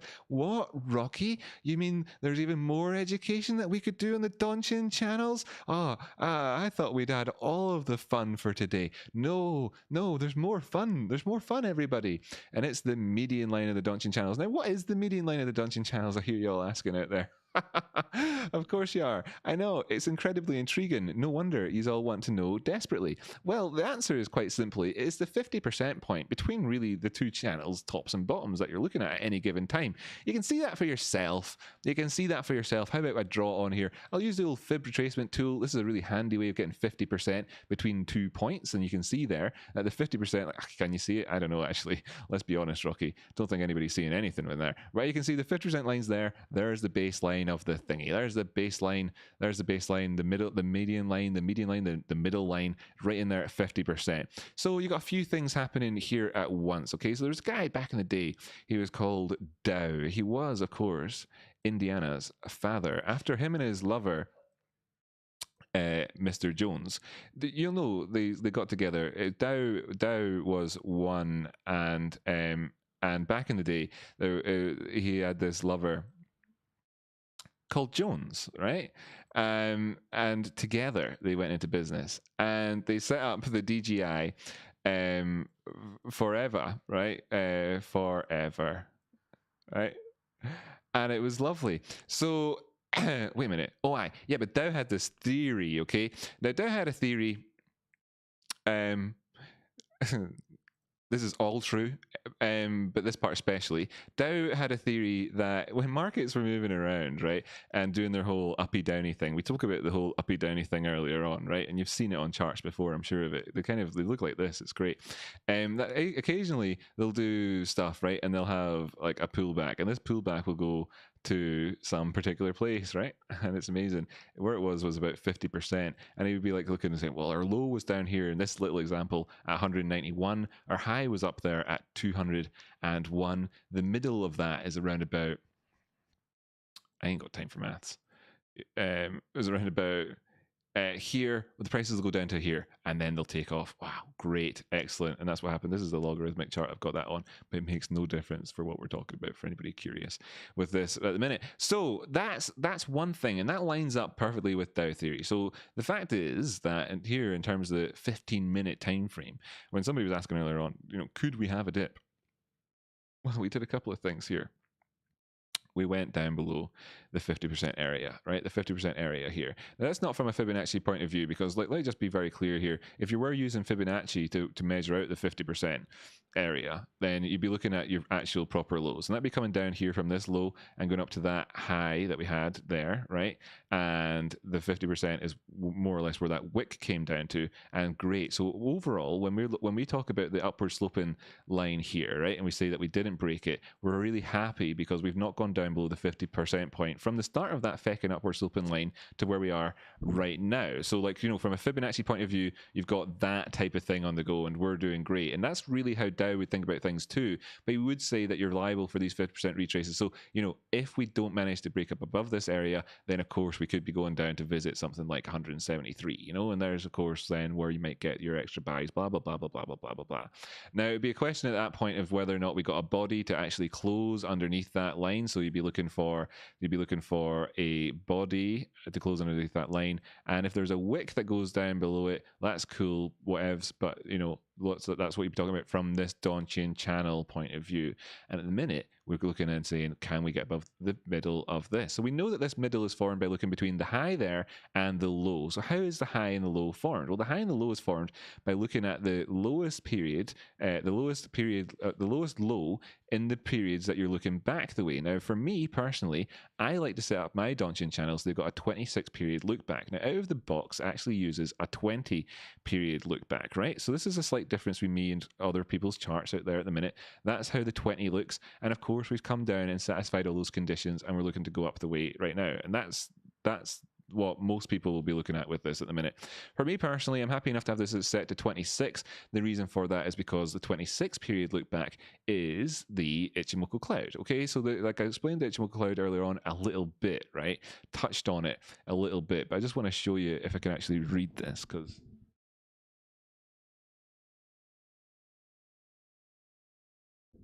did I remove the Ichimoku cloud? Right. Damn it. So, and I'm just trying to provide you with confluence, right? Confluence, out of the box confluence, just so you know that there's out of the box confluence with this thing here, right? And if I were to, the basically one of the lines on the Ichimoku cloud is where the 50% area is, because if you use those numbers, they're calculated the same way. Okay, just kind of cut out all of the extra explanations so it's not get too complicated. And it happens to be that baseline that I was talking about earlier on. Okay, and I appreciate that whoever it was that talked about GME wasn't tuned in at that point, so they wouldn't have seen it, but that's where that baseline is right now. I was talking about it on AMC chart, I think, but whatever, who cares? That's where that baseline is, right? And it lines up with the 50% of the Donchian channels. Okay, so we'll just take off that there, and that's one of the reasons why I tend to use that, because I think it's probably a better way of looking at it from a healthier trading point of view. All right, so anyway, then you have the median line. How have we responded in the past? And well, in our previous pullbacks down the way, we've had this one, and of course we outside of that area. Lovely. This was that's opening of markets, and that's when that would have happened. This was came in at the close of markets. We covered up to that point, so we have to wait and see how things actually go tomorrow with that one. You can see here and here. There's times when we tested around that area, and you can see in terms of like then how does this work? Well, this is a reversion to the mean style strategy where you've got your mean here, but it's not the mean, of course. It is the median, right? A reversion to a median, right? As opposed to a mean. So that's that line there I'm drawing over at the minute. That's always the median. So halfway between the price points of its highs and lows, regardless of volume or time spent. Well, you know, time's implicit, but it's between the peaks and troughs. Looking back the way, therefore, Hank Scorpio, you just became an early supporter. I massively appreciate it. Thanks, buddy. Wow. That is awesome. Thank you. Right, brilliant. Thank you. By the way, every single one of you that helps support this channel makes it so it's a realistic proposition that I'll be doing this into 2022. You know, at the minute, I've probably, I think, and I don't want to be too like, you know, grotesque with numbers or anything, but I've made multiple people wealthy. Screw it. It sounds too much like I do good work here. We do good work. We have great success together. It's really wonderful, and I want to keep doing this. And it's the people that are like the supporters, the Patreons, etc. All of those guys. It's you that's really making it happen. I mean, it's lovely, really, really lovely. Whenever I have somebody donate me some money during a live stream, that's fantastic. I don't chase after that though, because really, you know, realistically, if I'm going to be doing this in the future, it's all of you that think to yourself like that you're going to like be sort of supporting the channel across a period of time, you know, and that sort of commitment from like or whatever in terms of like you saying, Rocky, I would do this over a period of time on this thing, makes me think that's brilliant because I've committed to do this over a period of time, and I love that synchronicity. Okay, so anyway, right, looking here at this thing, really appreciated. When we gap down below this, obviously that's significant, but let's just kind of go back the way and look at obviously we pulled down, pushed up, pulled down, pushed up. When we didn't recover here in this area, as you can see here, as we didn't recover past the 50% point, we actually did go on down. And where did we go to? Well, we actually went to the kind of the lower level of where the Donchian channels were coming in at. It moved up at this point here, you know, but this is kind of what we were looking at, right? So in the same sense then here, if we don't manage to push past that, then I'd be happy enough to look down towards that area, because that's just what history is showing us happens all the feckin' time, right? Okay, so that's basically your TA on that one for you. Hope that was helpful, and hope you liked the Dow Jones story. I think that was really useful. Definitely tell all of your friends about the romance aspect of it, because they'll be really impressed that you know that. Not a lot of people know that romance aspect. Check out Luke Spears. So I mean, you know, look, man, I'm blown away. I'm always blown away by that. I'm blown away. Thank you so much, Luke. Thank you. I really appreciate it. Fantastic. Let's fucking go. Cheers, man. I'm looking forward to saying it. Rocket, rocket, rocket, rocket. Rocket, rocket, rocket, rocket. Wonderful. Thank you. Right. Cool. I don't even watch porn anymore. I watch Stonks and TA, says Stefan. And yeah, man, that's great. Welcome to the world. Yes, it is, of course. I mean, this is like TA porn, right? I mean, it is. It's TA porn extreme. It's the XXX version of it, right? Because we're getting down and dirty here. Like VIP Queen Bee likes to say, how did they get them camera angles? Am I right? And that's what we're talking about here with this sort of stuff. Always keeping people impressed with our ability to sort of bend around and really get the best view of the charts, and that's what we're seeing here, and it's great. It's really great. So I love it. I'm into it too. It floats my boat. Stefan says there can be only one. He said it again. Look, people are saying that a lot, because I hear you say that, right? And I'm thinking, well, but people are invested in like AMC as well, and they're all like, "Oh, what's going to happen?" We're looking at very similar stuff here in the smaller term time frames, and it's not that much of a surprise. Okay, it's not that much of a surprise to see there's similar stuff. There's something interesting that Jimmy said, and there's part of Dow theory as well, to talk about the divergence that we're seeing that AMC and GME are doing well, and it's like at days like this, then of course them doing well contributes to the overall upswings in the economy, but it's nice to see that they've actually maybe done better than a lot of other companies recently. The likes of Apple here has, you know, it's clearly suffering in terms of, like, we talked about the Donchian channels here, didn't we? You can see this body wasn't able to take out that high over there. This is an interesting dynamic that's actually on the go, though, as you would often see during periods like, so this is just to be clear as well, like, you know, this was set at a period when we were pushing up the way. So this body here indeed was higher than the other bodies, but it was a red one pulled back down the way, and it puts it just actually, all it does is laser focuses us on this area just here, and you can see Apple getting rejected from that. That's what the TA says to do. So all these guys are coming in the morning and they're like, how are we going to make our money for our bosses so we don't get whipped? Because, you know, it's like in the dungeons of banks. Then they're thinking, the boss, they'll be happy with 0.64%. Let's fucking go. Let's do it. And that's what they do. You know, that's how it happens at these points.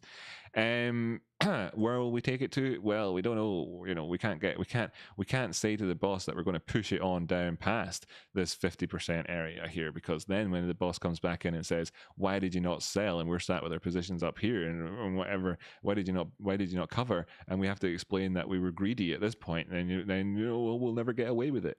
So this is why you need to have sort of the markets and the free markets come in there and actually decide where it goes after you. So that's basically how the markets work. Troublemaker, this is the colonoscopy of TAs. Yeah, that's right. We get down and dirty. That's what I said. It's a colonoscopy. Or the endoscope. The endoscope meets the colonoscopy. The endoscopy meets colonoscopy. That's why I say I like to meet you right in the middle. Native flight.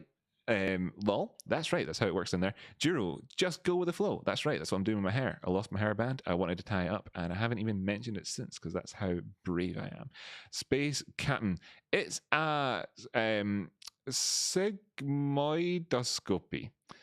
Same thing, minus knockout gas. You know what, I actually went in for an endoscope one time, and I'll do what Jamie's doing. I'll tell you all about what happened when I decided I didn't want to hang around in the hospital anymore.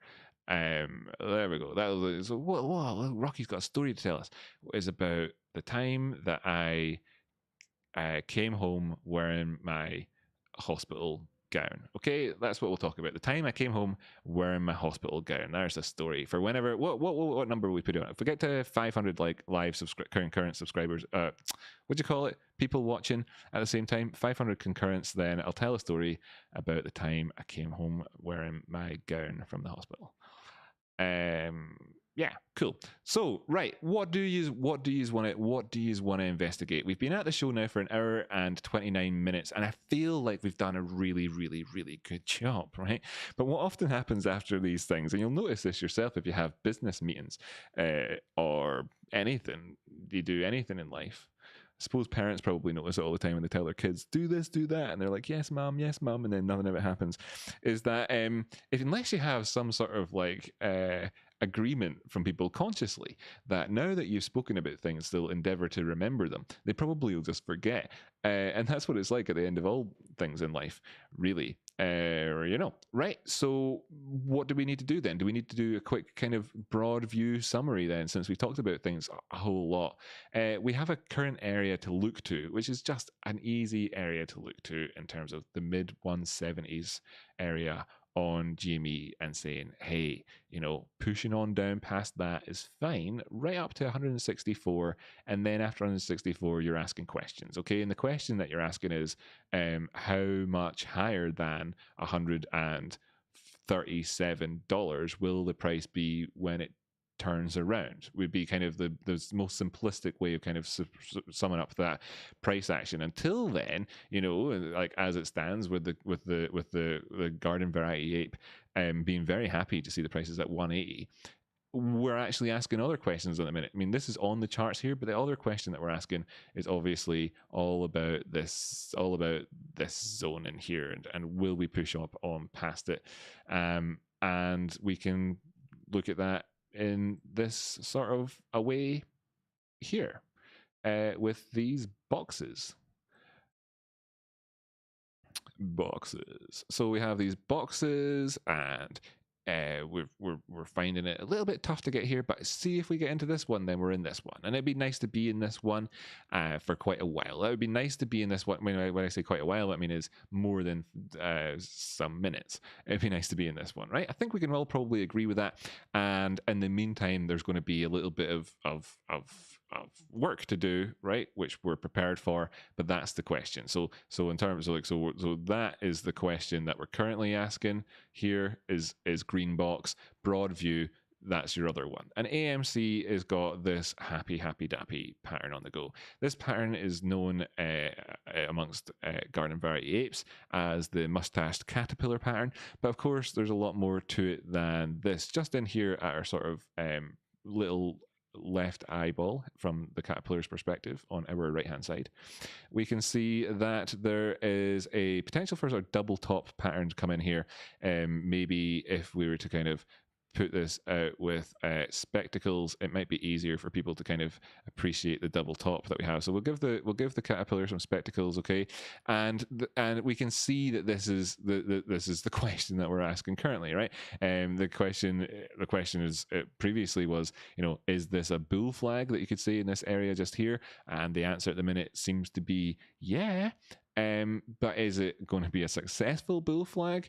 The answer at the minute is, well, we'll find out tomorrow. For just now, at the minute, things are going along. We could even see things pull just a push a little bit further. Depends on where they want to go. It could be nice to get sort of Andrew from Trading Sciences. By the way, give that guy a shout earlier on the show. Just another wee reminder for folk that he's a nice guy. And I think he's got a good, bright future here in YouTube and educating people, and I think that's good, and I'm happy to see that out there. Somebody else who at some point maybe in the future would be part of who I watch on YouTube, that's cool. That's cool. It's cool to have that. And then what we and can we do it or not? Right? That's the question. That's feck it. Because if we do, great. Then we're going on for his fifth wave, and I would love it if our fifth wave there could be also overextended like the previous few were. Right? Because if the fifth wave is overextended, then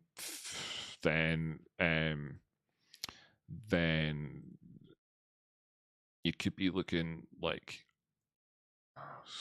Where did we have it here? I mean, what time frame was it on that he was looking at it on in terms of all this stuff? I mean, it was these lows down here, right? So it was basically between the high there and that low that you were kind of talking about. And we could be going up to, so easily go up sort of towards that 1450, 1435 area, overextended it, brings it up towards the next target that we happen to have anyway. So everything kind of fits together there. That's what we're looking to. So that would be nice, and then any sort of bearish news that comes out while the prices are above 1358 in terms of a closing basis on a decent enough time frame is FUD, right? Just is. I mean, that's just the way, that's because people generate things for a reason, and that's it. So trade the news if you want it. Those are those two. That's that summary. In terms of the crypto markets, we're asking, will we see the relatively less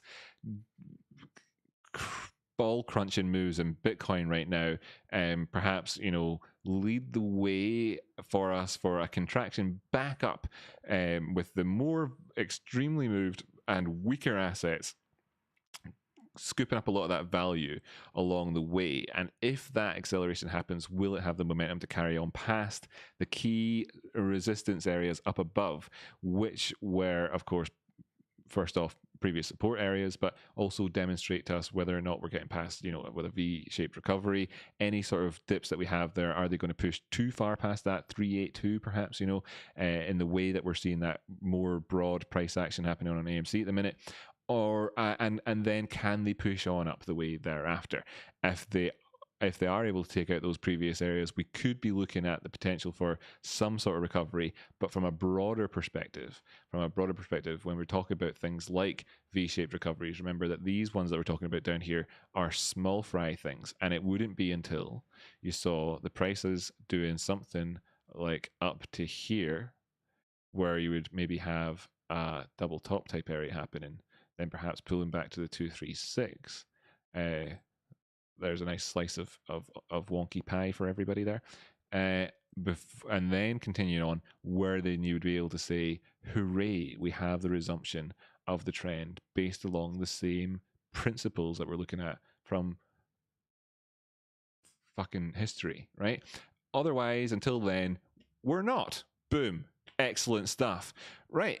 Cool. So let me just chill out with all you chats. I love the chat. I love the chat. I love all your chats. I love the chat being full of chat.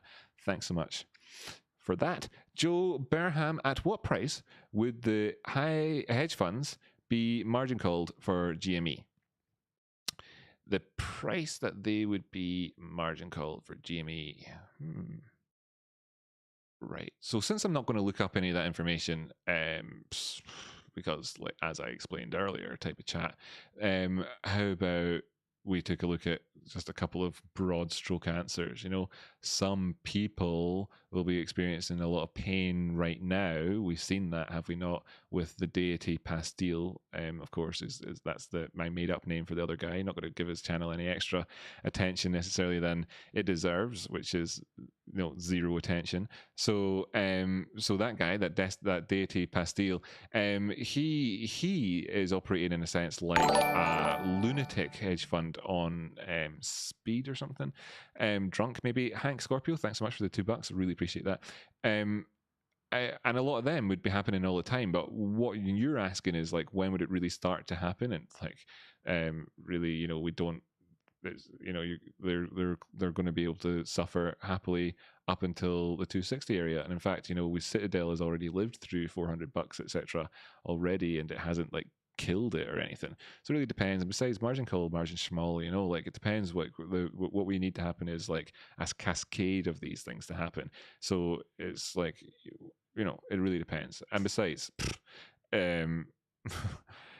like what you need to do is business as usual, right? Business as usual is them coming in the morning and saying, like I explained already, how they can make, you know, a quick buck, 0.5% here, 0.5% there, and their bosses are happy, and then it pushes on past an area, and they remain more or less happy because, you know, they're just a little bit out of position. So, you know, they made 4% here over the period of 4 or 5 days, then they go up, their you know, their position overall is like down 5%, but they're thinking that's fine, we just cleared 4%, we'll just have to clear another 1, etc. And that mission creep type thing to happen to them, you know. So really, you know, when you talk about margin calls, like you kind of don't want them to get margin called, really, right? Because you want the pain to keep building and building and building across the board. But anyway, whatever.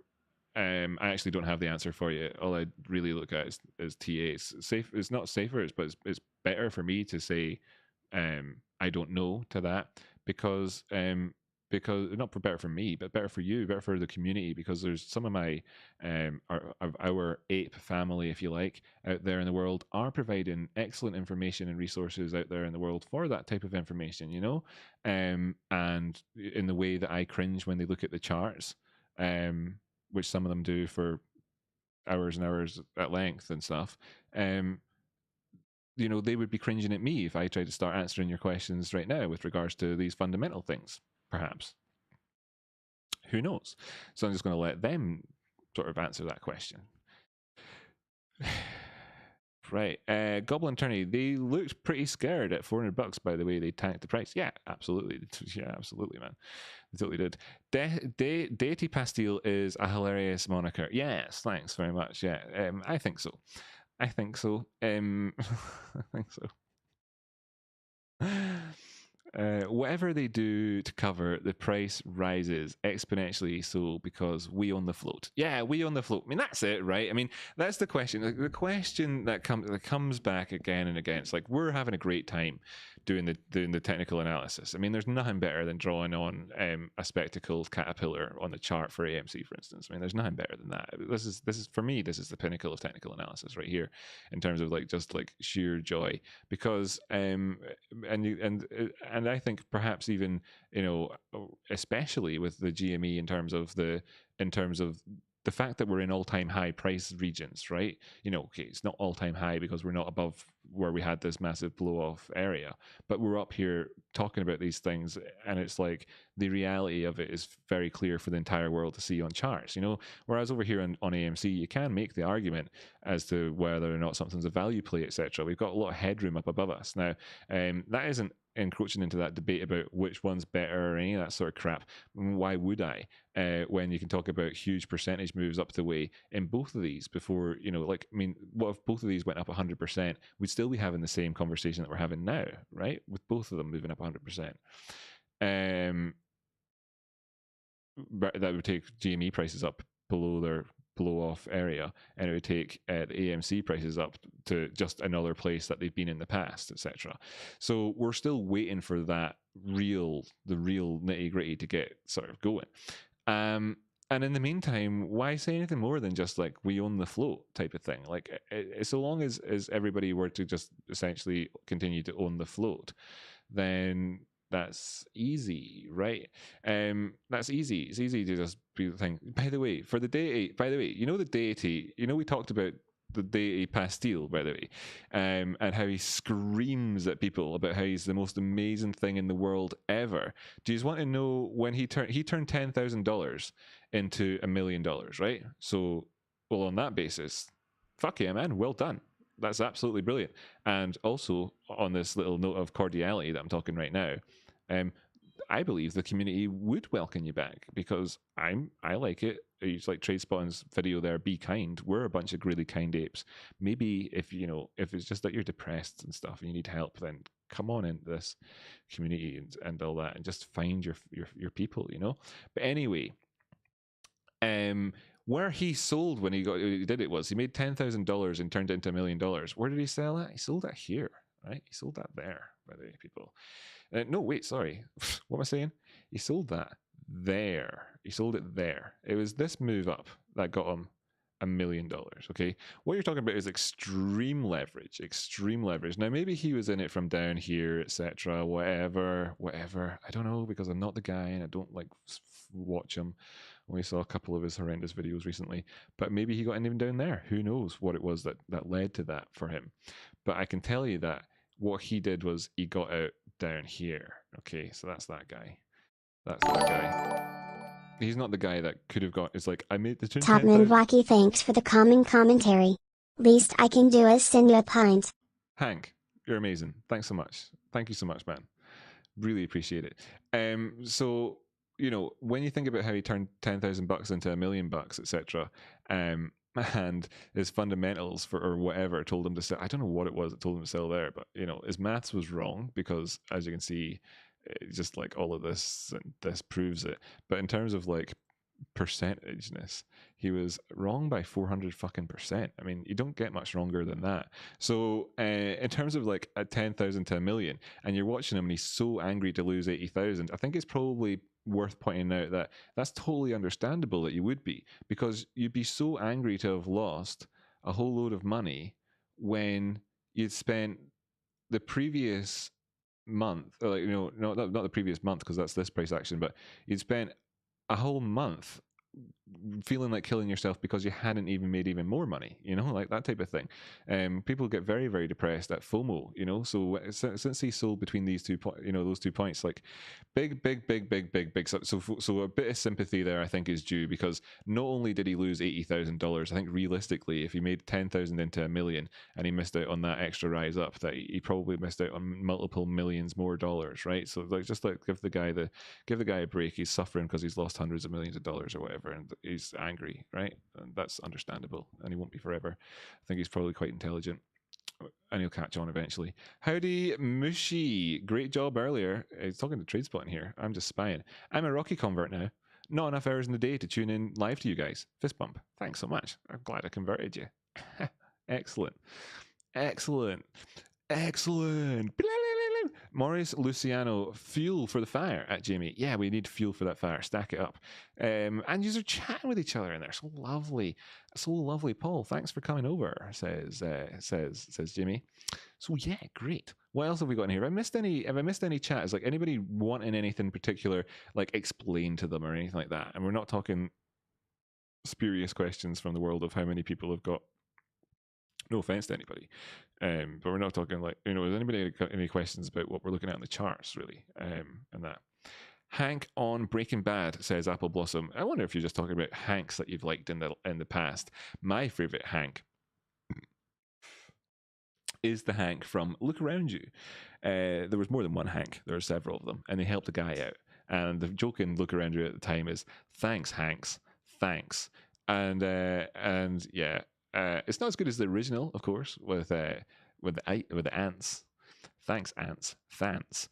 But when you've seen the original and then you see the next joke, boy, oh, do you laugh? Do you laugh? Anyway, don't ask me to talk about jokes like that anymore because I obviously it's not very funny when I explain jokes. Dave G, what does RSI stand for? It stands for Really Stupid Indicator.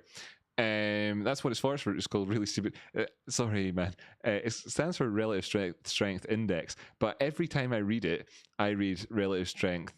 Or I read Really Stupid Indicator. It's just how I do things. It's like every time I read knock, you'll see Peter, one of the guys here that's watching along with us, sometimes donates to the channel using the Norwegian currency. That's the Norwegian krona. But of course, every time I see it, I think North Korean crystals or something like that.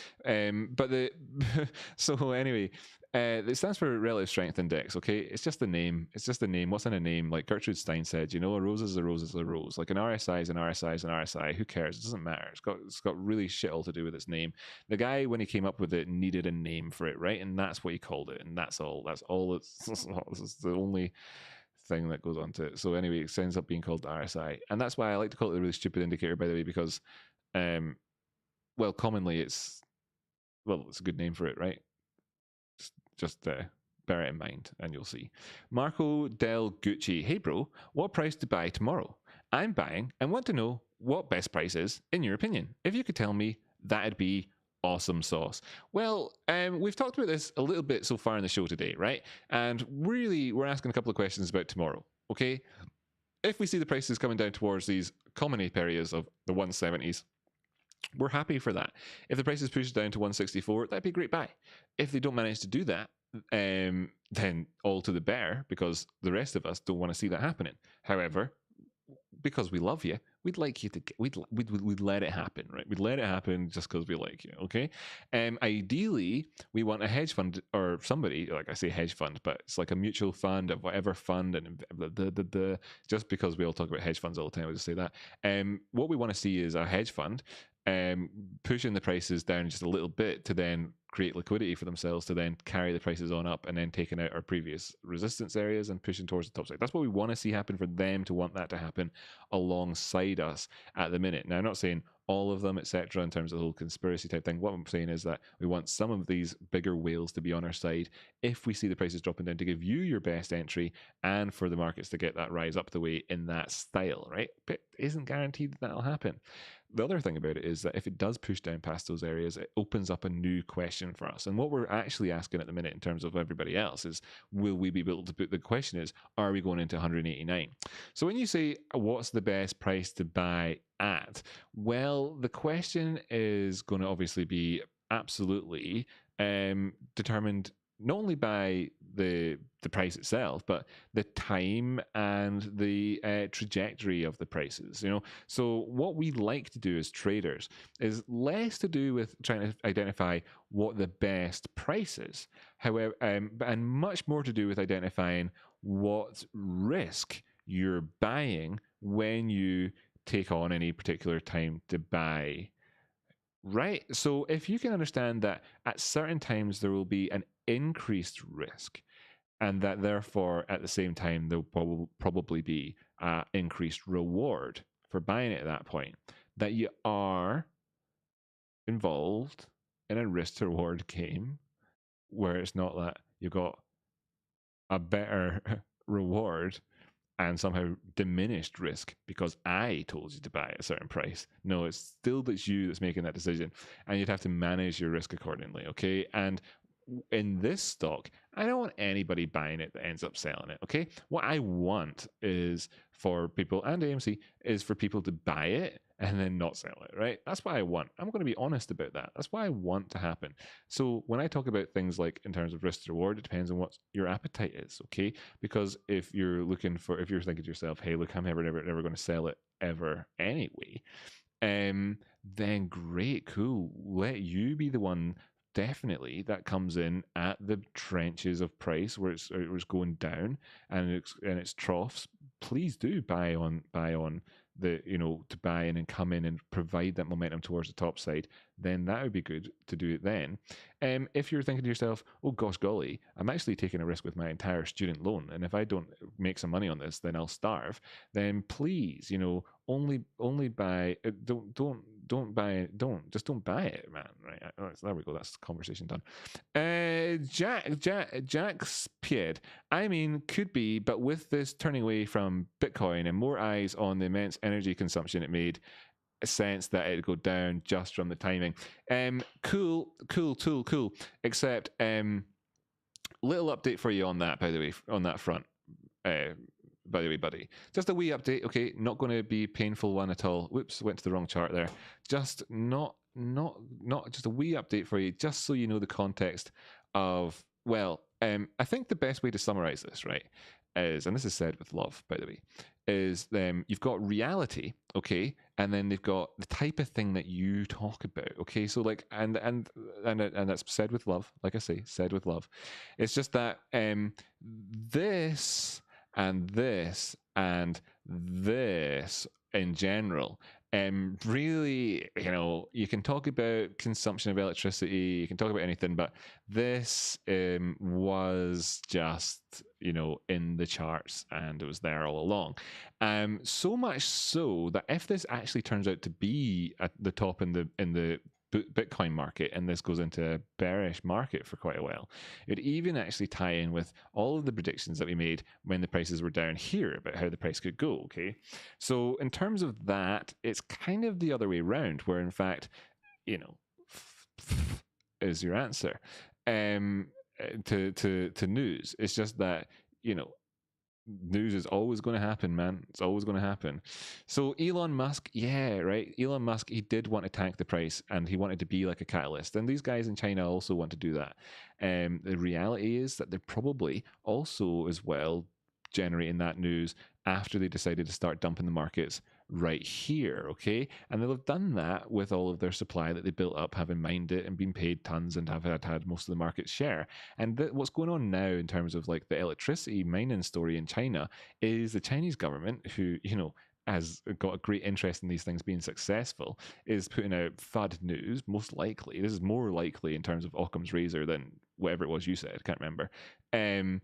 In order to give people the opportunity that run these businesses a good market share capture play. And if you want to know all about that, you can watch TradeSpun's video about event psychology, right? I think it's on that one that he's talking about it.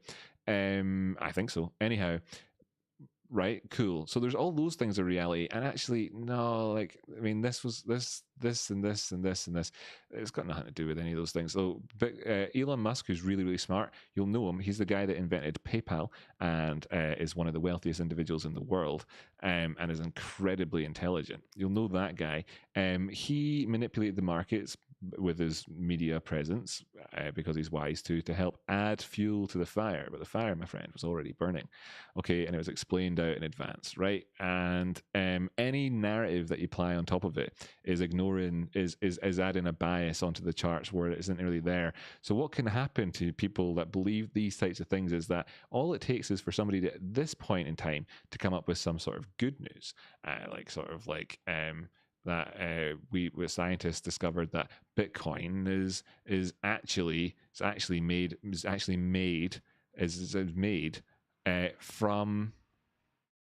from angels. Yeah, it's actually made from angels. So scientists have discovered it, and that's what it's made from, right? And whoa, oh, wow, the prices go up because that sounds really, really great.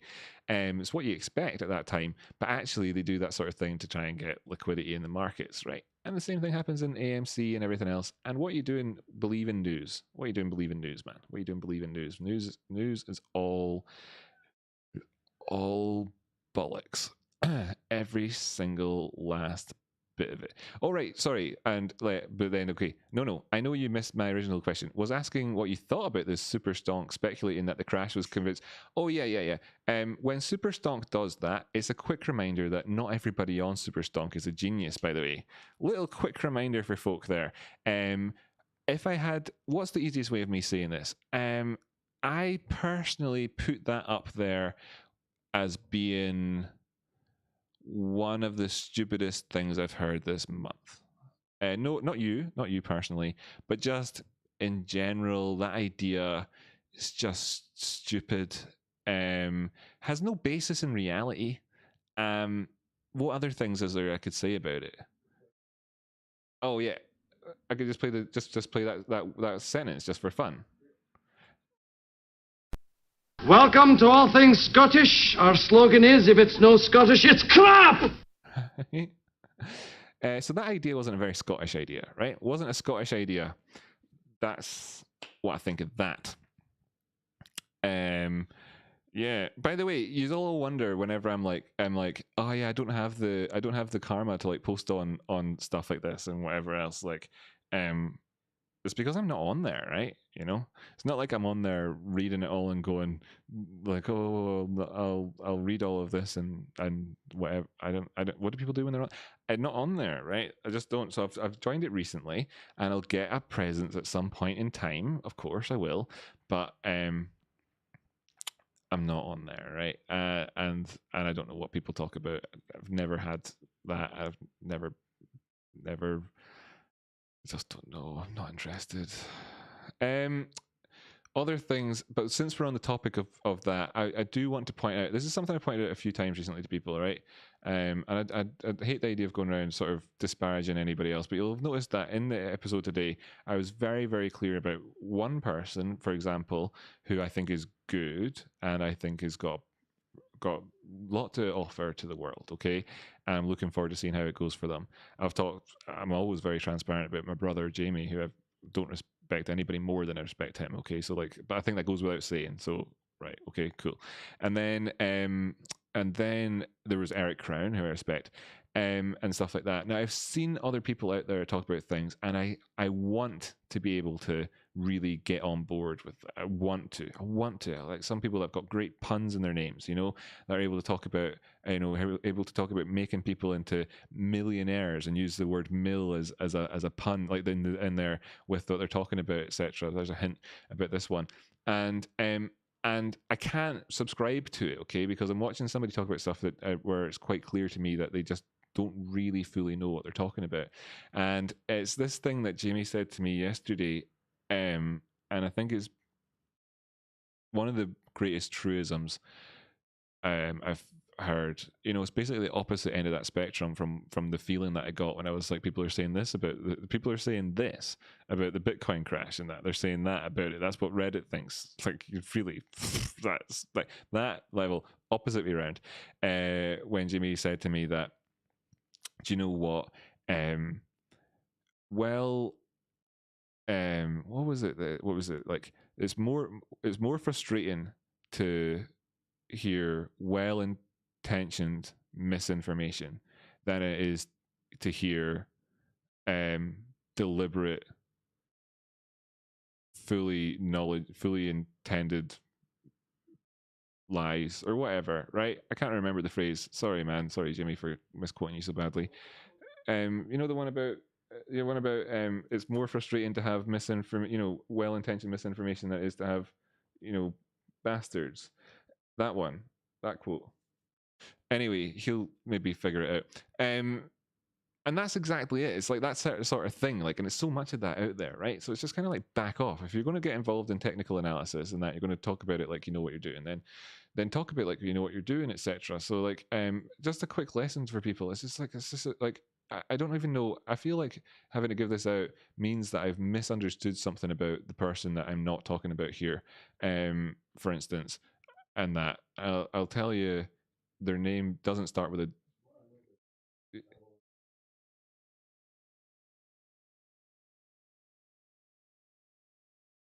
Yes, Martin Luther King quote: "Shallow understanding from people of goodwill is more frustrating than absolute misunderstanding from people of bad will or something like that, right? So that is so fucking true. Okay, it's like incredibly true. So I was watching somebody recently, and I didn't watch them for long enough to know if this was just them deliberately kind of trying to do, which isn't actually that bad, where if you notice that somebody's putting out kind of misinformation, but they're doing it deliberately in a way to kind of lead you towards learning a bit more. And we do this in Scottish schools here, is we teach people that there's this system called whatever one it is, like add maths or whatever, and then you get to like whatever year in school and they're like, by the way, actually addition and subtraction, you know, you need to do your brackets and all that first, and it's actually bid maths, not add maths, whatever that is. You know, like they've got this system here where they teach you something that's wrong, knowing that in a couple of years' time they'll tell you the real one. They just need to get you through, and I think that that's okay. That's okay, right? So I can't tell if he was doing that or not, but he's talking about VWAP, right? And you'll notice here, this is something to notice, right? So I'll stick on the 50-minute time frame and I'll hit the auto button here, and you'll notice that the VWAP has these parts where it moves a great deal. Okay, so you can see these movements that are happening here, right? For instance, here, right? And if you look at them, you'll notice that that's when market opened, and hold on, that's when that happened as well. Why is that? And the calculation for this thing, right, VWAP, is it resets every day, okay? It resets every day. So the fact that this thing connects up the way is kind of wrong in a way, right? It's kind of wrong that it connects up the way. That maybe what you should do is look at it like it's like, where have we got one here? Come on, crosses, right? For example, where you can see these big gaps in it. Maybe that's a little bit better of an understanding for it, because they're not connected. It's stupid to think that they are, because what it tells you is the volume weighted average price of the day.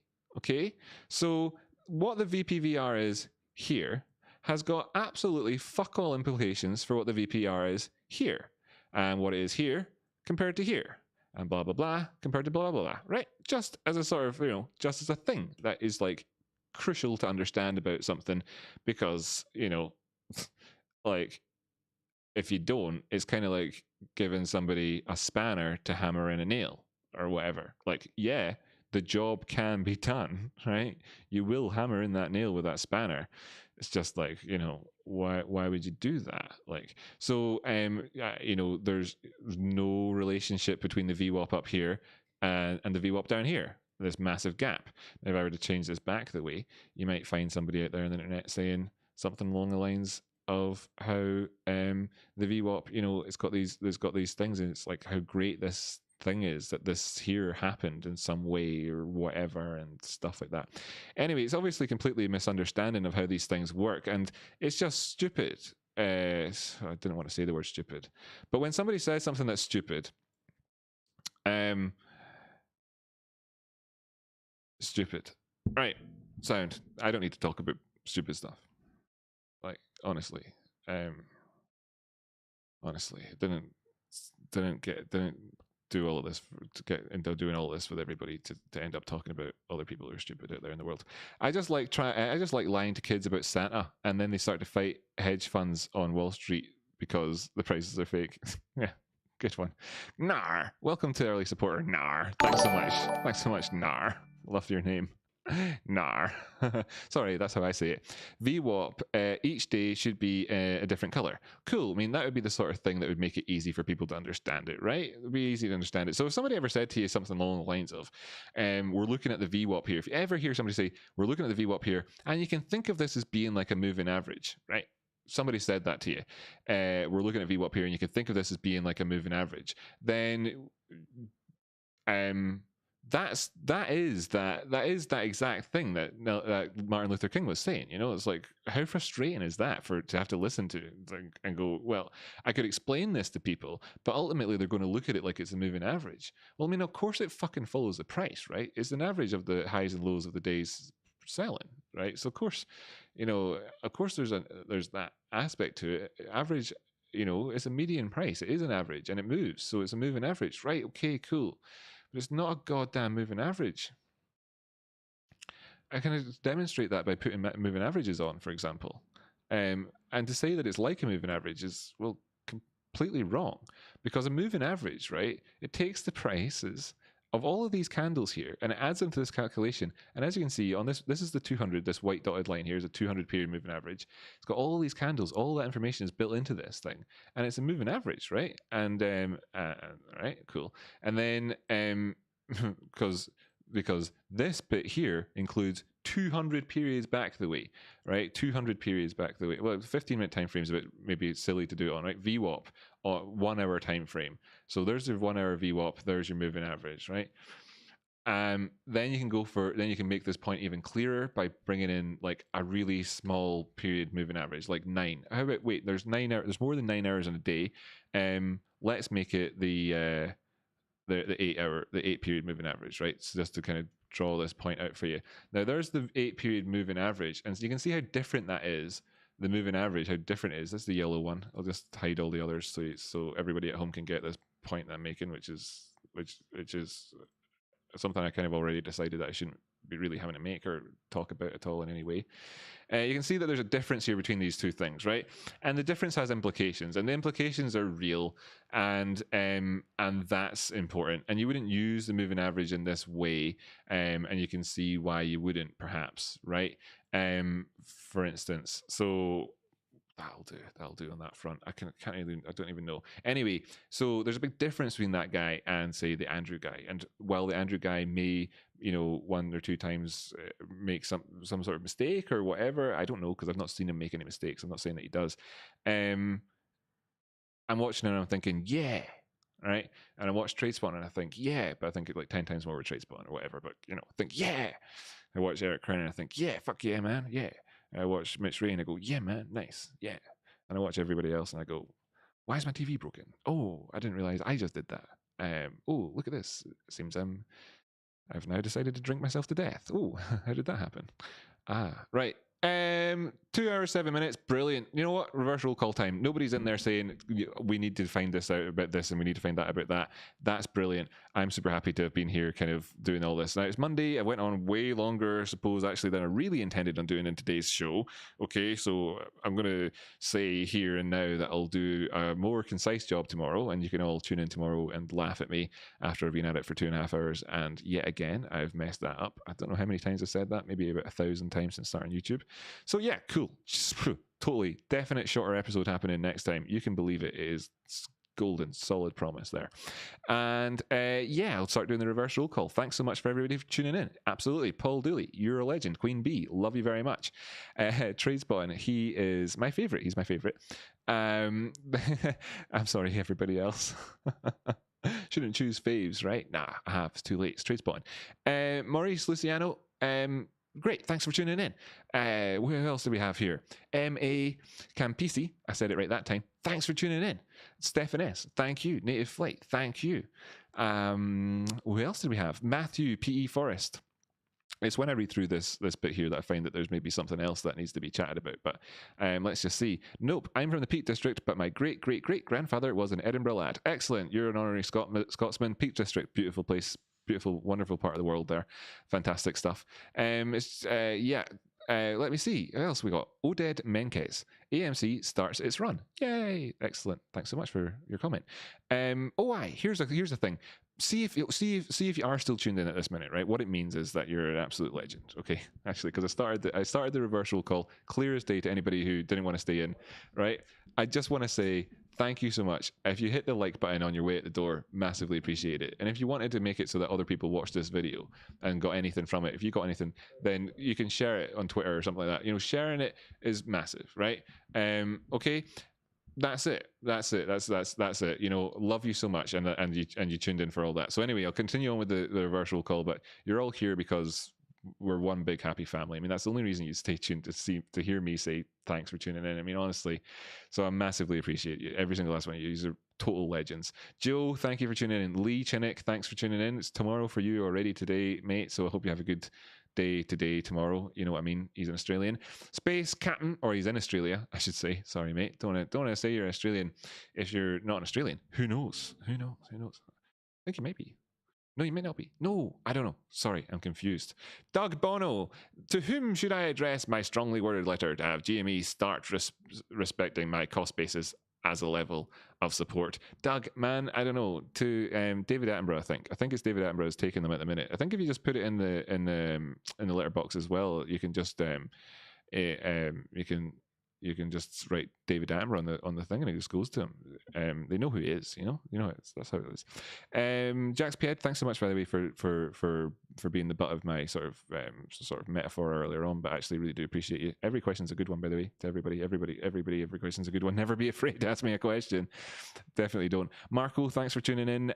Luke Spears, you are as ever a legend. I really do appreciate you supporting the channel in the way that you do. It is absolutely well received. Dave G, thank you so much for tuning in. Apple Blossom, love you. Queen Bee, thanks for tuning in as well. I think I maybe said that already, but you're amazing. Jeff Smith, thanks for tuning in. Paul, yeah, I got you as well. Let's just see who else have I missed here. Troublemaker, yes, Troublemaker. Thanks for tuning in. Randy K, you're a legend as well. Wow. Goblin Attorney, you're such a legend as well. Thanks for tuning in. Aaron Baldwin, by the way, mate, if you haven't already, make sure you check out Trainspotting. It's a great movie. Stefan S, thanks for tuning in. Vic Vince, you're a legend. Thanks so much for appreciating the hard work. I really do. You know, we're doing this together, though. I mean, we're building a community here. I mean, you're a part of the community, as much a part of the community as I am. It's fantastic. We're all doing this together. I love what we're doing here. So, we work hard. That's true, but you guys work hard too, and I appreciate every single one of you. Isaiah, thanks for tuning in. Isaiah's a good name, isn't it, everybody? Strong name, that one. Duro, yes, thank you for tuning in. JD, thanks as well to you. Now, there will be some people that I've missed. Did I say Marco? If I didn't mean to. Such as S. I mean, you donated to the channel earlier on. Massively appreciate you, for instance. So, you know, if I missed your name there, it's not for lack of trying. Thanks so much for tuning in, everybody. Really do appreciate it. That's it. Love you. Hearts. Rockets for Rocky.